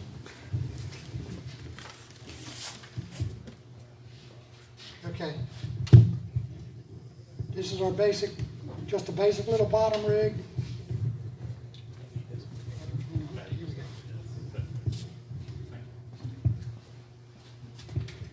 Number 6 hook, you'll notice how small they are. In years past, we used to use number 2s. They're actually a little bit too big. What you want is spots that are about 3 to 5 inches long, and they're best for it. Now, where can you catch them? Generally speaking, in the springtime, we have to go over to the mouth of the chop tank to catch them. Late May, early June. Sometimes we can catch them right out front, right off the jetties, right out front here.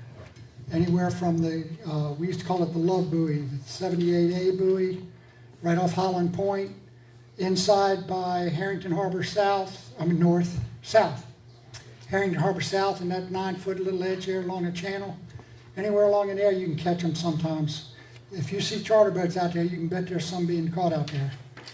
And that's all it is. Catch them. There's even talk about limiting our spot fishing too, by the way, guys. What kind of bait you would? Bloodworm. Bloodworms. Some people like to use those fake bloodworms. Fish bites. Fish bites. I'll take a bloodworm over a fish bite any day.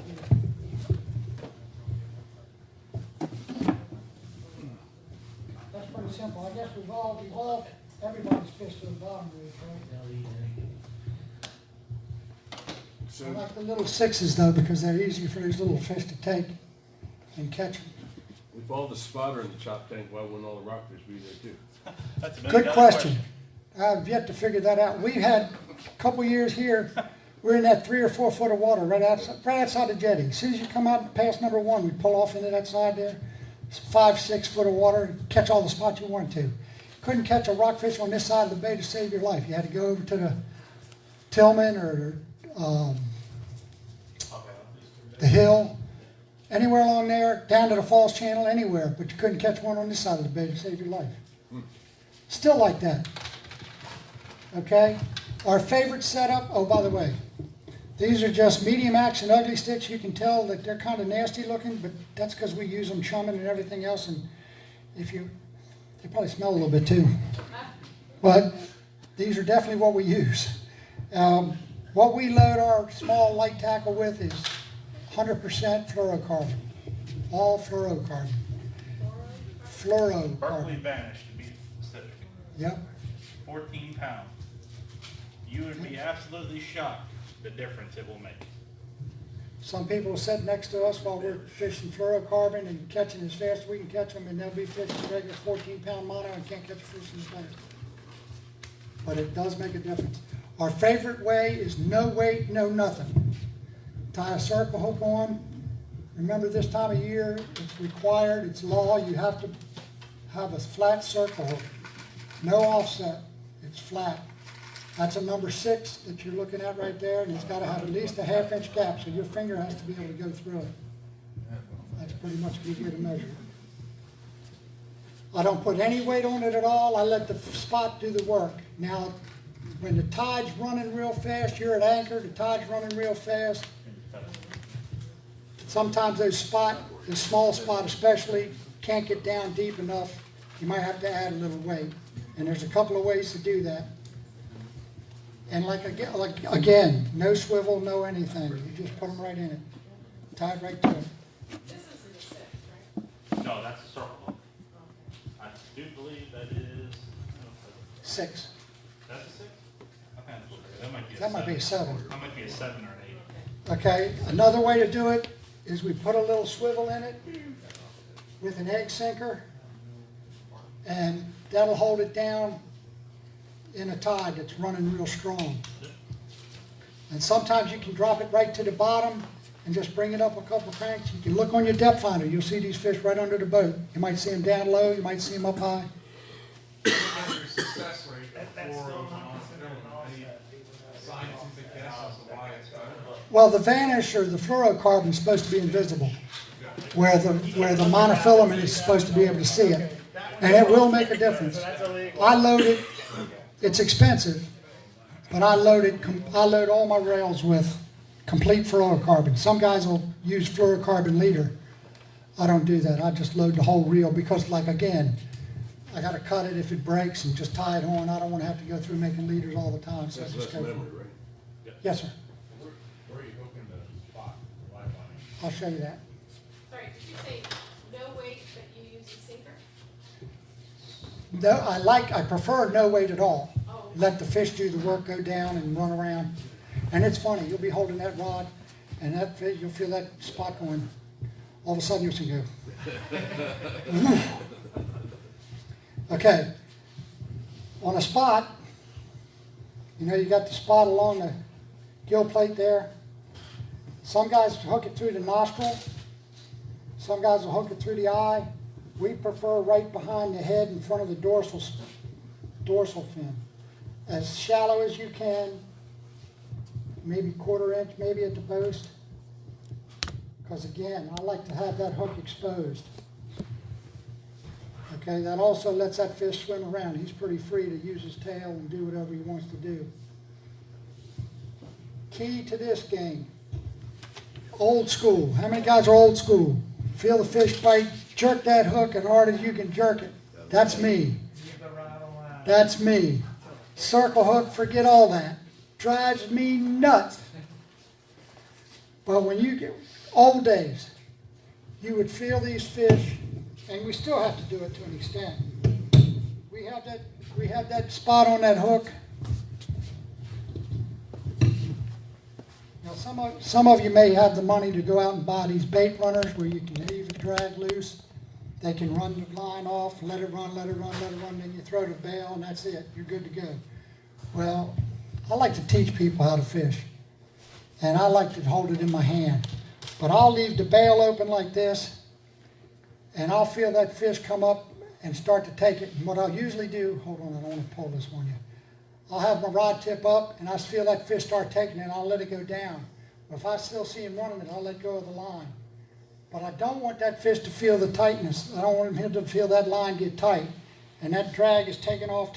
I'll count as much as 5 or 6. 1, 2. It's like I tell people on the boat. Not 1, 5. 1, 2, 3, 4, 5. And it's hard to do because that line's taking off and everybody wants to jerk it. Then you throw the bail. And of course what the inexperienced guy does, he throws the bail and pulls it real quick. Well, the line's not tight yet. Wait till you feel that fish and that tip start pulling down. Then you set the hook. And we would set the hook. We'd set it. And you'd hook the fish most of the time. Opposite with the rockfish, with the circle hook. Let it run, 3, 4, 5, close the bail, and just start clanking. Very easy, very slow, because he'll take it and he'll pull it. If you jerk it, you'll jerk it right out of his mouth. He'll take it slow and he'll turn it in his mouth and you get it. We'd actually, to be perfectly honest, Doug and I were pretty upset when they made it law that we had to use circle hooks last year. But the honesty of it is, we got the knack of it, people got the knack of it, and it wasn't near as bad as we thought it was going to be. Sorry. But I still don't like it. Sorry, I lost you a little bit. So you're going to use, once you've caught the spot fish, you're going to hook it with a circle hook. Then you're going to pitch it out behind the boat. Okay. Then you're going to wait with the bail open, unless you have a bait runner, with it in your finger. And the idea is when you feel it, the tendency is everybody feels that first bite and they pull it. That's the worst thing you can do. You actually want to push it to him. So you feel him come up and you'll actually feel it. You'll feel the difference. You'll feel that spot, especially if they're a little larger. You'll feel that spot every once in a while dig. But after you've done it a while, you'll get the feel. If you think you had a bite, just let go of the line. And if that line takes off speeding, count to 5, close the bail, and just start cranking. Number 6 hook, right? Number 6 is number 7, either one. You're not trolling at this point. No, we're anchored. You're anchored. You're anchored for these. Now, let's talk about getting a bite. Once you get a bite, it's one of the most often we have a disagreement with our parties about this. If you get a bite, you feel that fish down there swimming, all of a sudden you feel that rockfish hitting, and he takes off with it, and say you set the hook and pulled the fish out of the mouth with it, whatever the case may be. That spot is done, okay? If that spot comes up and the scales are all messed up from that fish having him in his mouth, the spot is done. Get a fresh bait. So many times people get a bite, reel it up, the spot will be laying crooked on the hook, and he'll be all... He'll still be kicking. Yeah, he'll be all red and the scales all gone. He's not going to swim to the bottom. He knows what's down there. It's not happening. So many people go, oh, no, that spot's fine. And it's also like the rockfish says, I got a piece of your butt already, I don't want no more. Yeah. So, fresh bait. Fresh bait. Absolutely. Okay, one other thing, when you go to position your boat to do chumming or live lining, the absolute worst thing is etiquette, part of the etiquette of anchoring, and especially in a fleet of boats that are chumming. The worst thing you can do on a guy sitting there anchored up live lining or chumming or whatever like that is to come up from behind him and just ride through and look and see if he catches a fish. It happens all the time. I've had charter boats do it. I've had private boats do it. Nothing worse as far as the etiquette goes. I've had them come right up to the back of the boat and drop the anchor right on the back of the boat. I mean, it's that bad sometimes. But the reality of it is, when you don't have to see the mother load of fish. People ride around and you see them staring at their depth finder, and all they want to see is a mob of fish, and they won't drop until they see it. 9 times out of 10, for example, somebody was talking about above the Bay Bridge. Okay, yeah. We were talking about above the Bay Bridge. Well, you go up there on any given day, late June, July last couple of years. There's a mob of boats up there. We stayed on the outside of them. If you came around the outside, you don't have to see a mother load, but if your length of your boat is 20 feet, and within 20, 30, about 40, 50 feet or 100 feet, you see 3 or 4 single marks of fish, drop your anchor. Lay back to them, and just, if you have a lot of bait, throw a couple loose baits out, 3 or 4, and then start baiting your hooks and putting it out. You don't have to see the mother load. Within seconds, if they're there, you'll have them piled up under the boat, and you won't know where they came from because you never saw that many of them. Just all of a sudden they'll be there. Chumming, the same thing. Before I even drop the anchor down, I'll say, Doug, there they are. Doug will actually throw 3 or 4 cups of chum out. Get them coming. I'll drop the anchor. By the time we lay back, we might have 2 or 3 fish on already. But you don't have to see that mother load. Learn your depth finder. Make sure you know what you're looking at. But you see 3 or 4 fish in a row, within, a couple feet of each other, or 20 feet length of the boat or whatever, you got enough fish around that you can call them to you. So drop your anchor and go for it. Captain, when you have a spot on and a rockfish hits that spot, okay, you said you like to let it flow through your fingers? No. No. Let go of that line. Free spool. Oh, let it go free. Just let it go free. That's the tendency. Everybody wants to let that line, hold that line and let it flake through their hand. Well, that fish is going to feel that vibration. Oh. Let it go.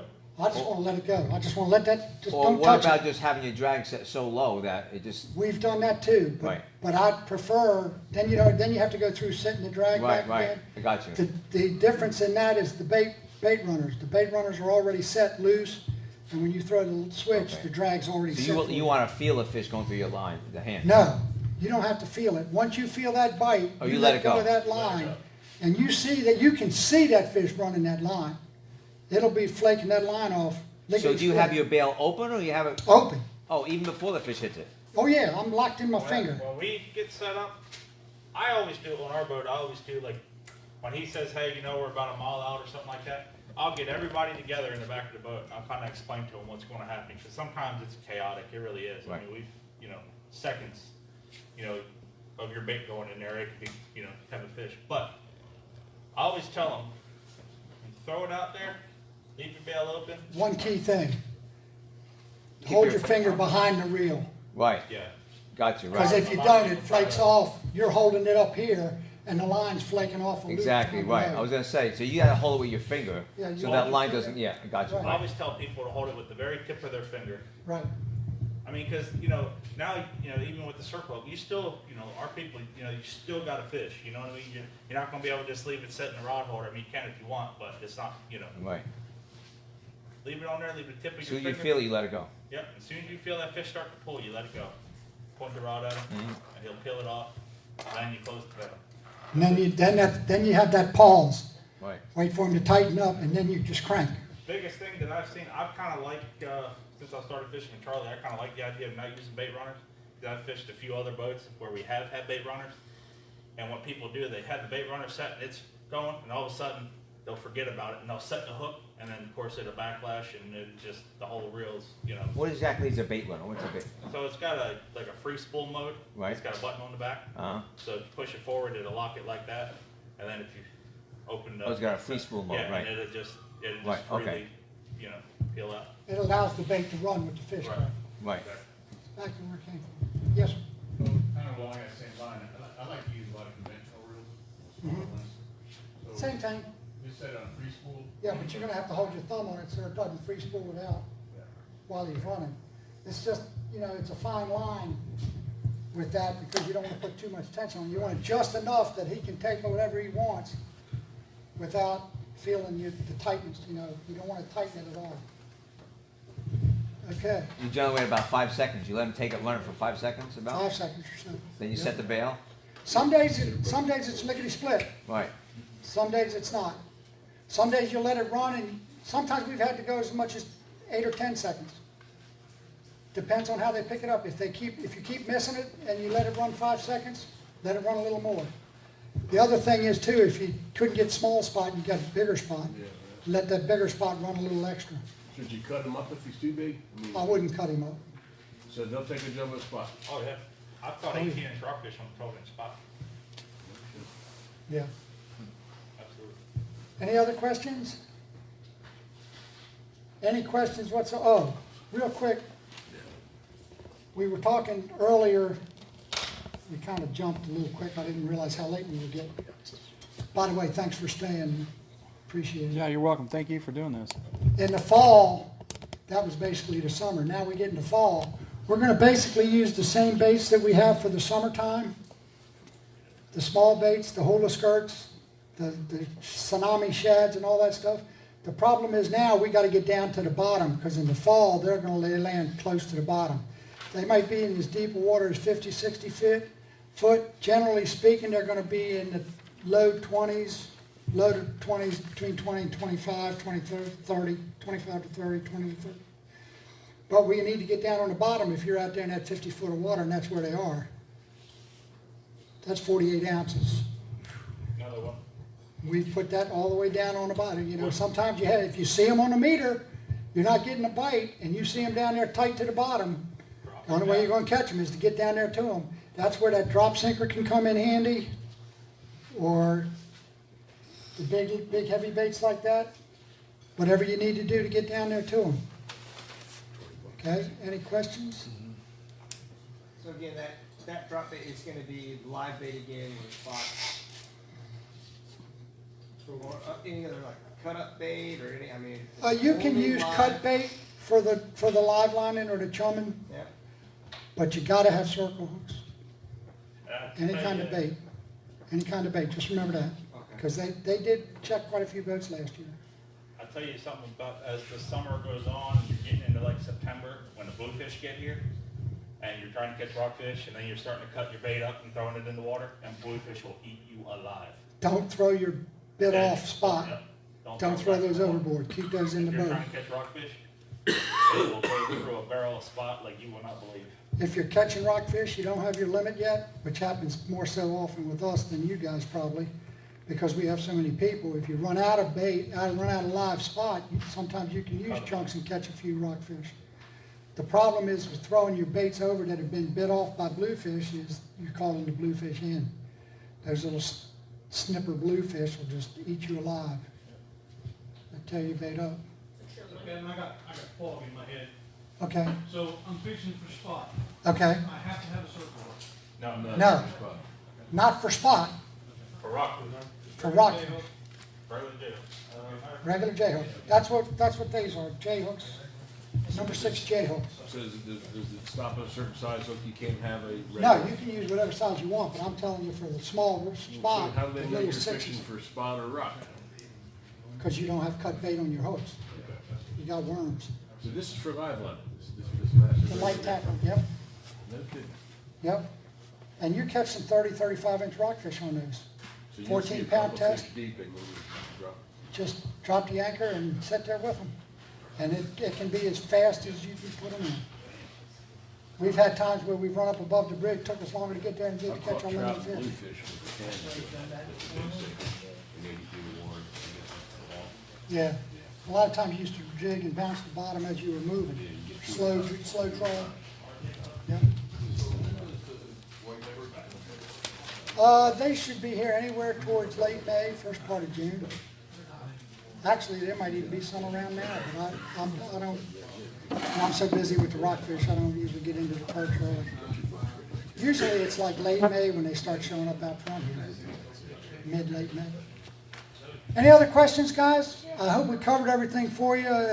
If you have any questions about anything on the way out the door, please feel free to ask, and hopefully you enjoyed your time. Thank you.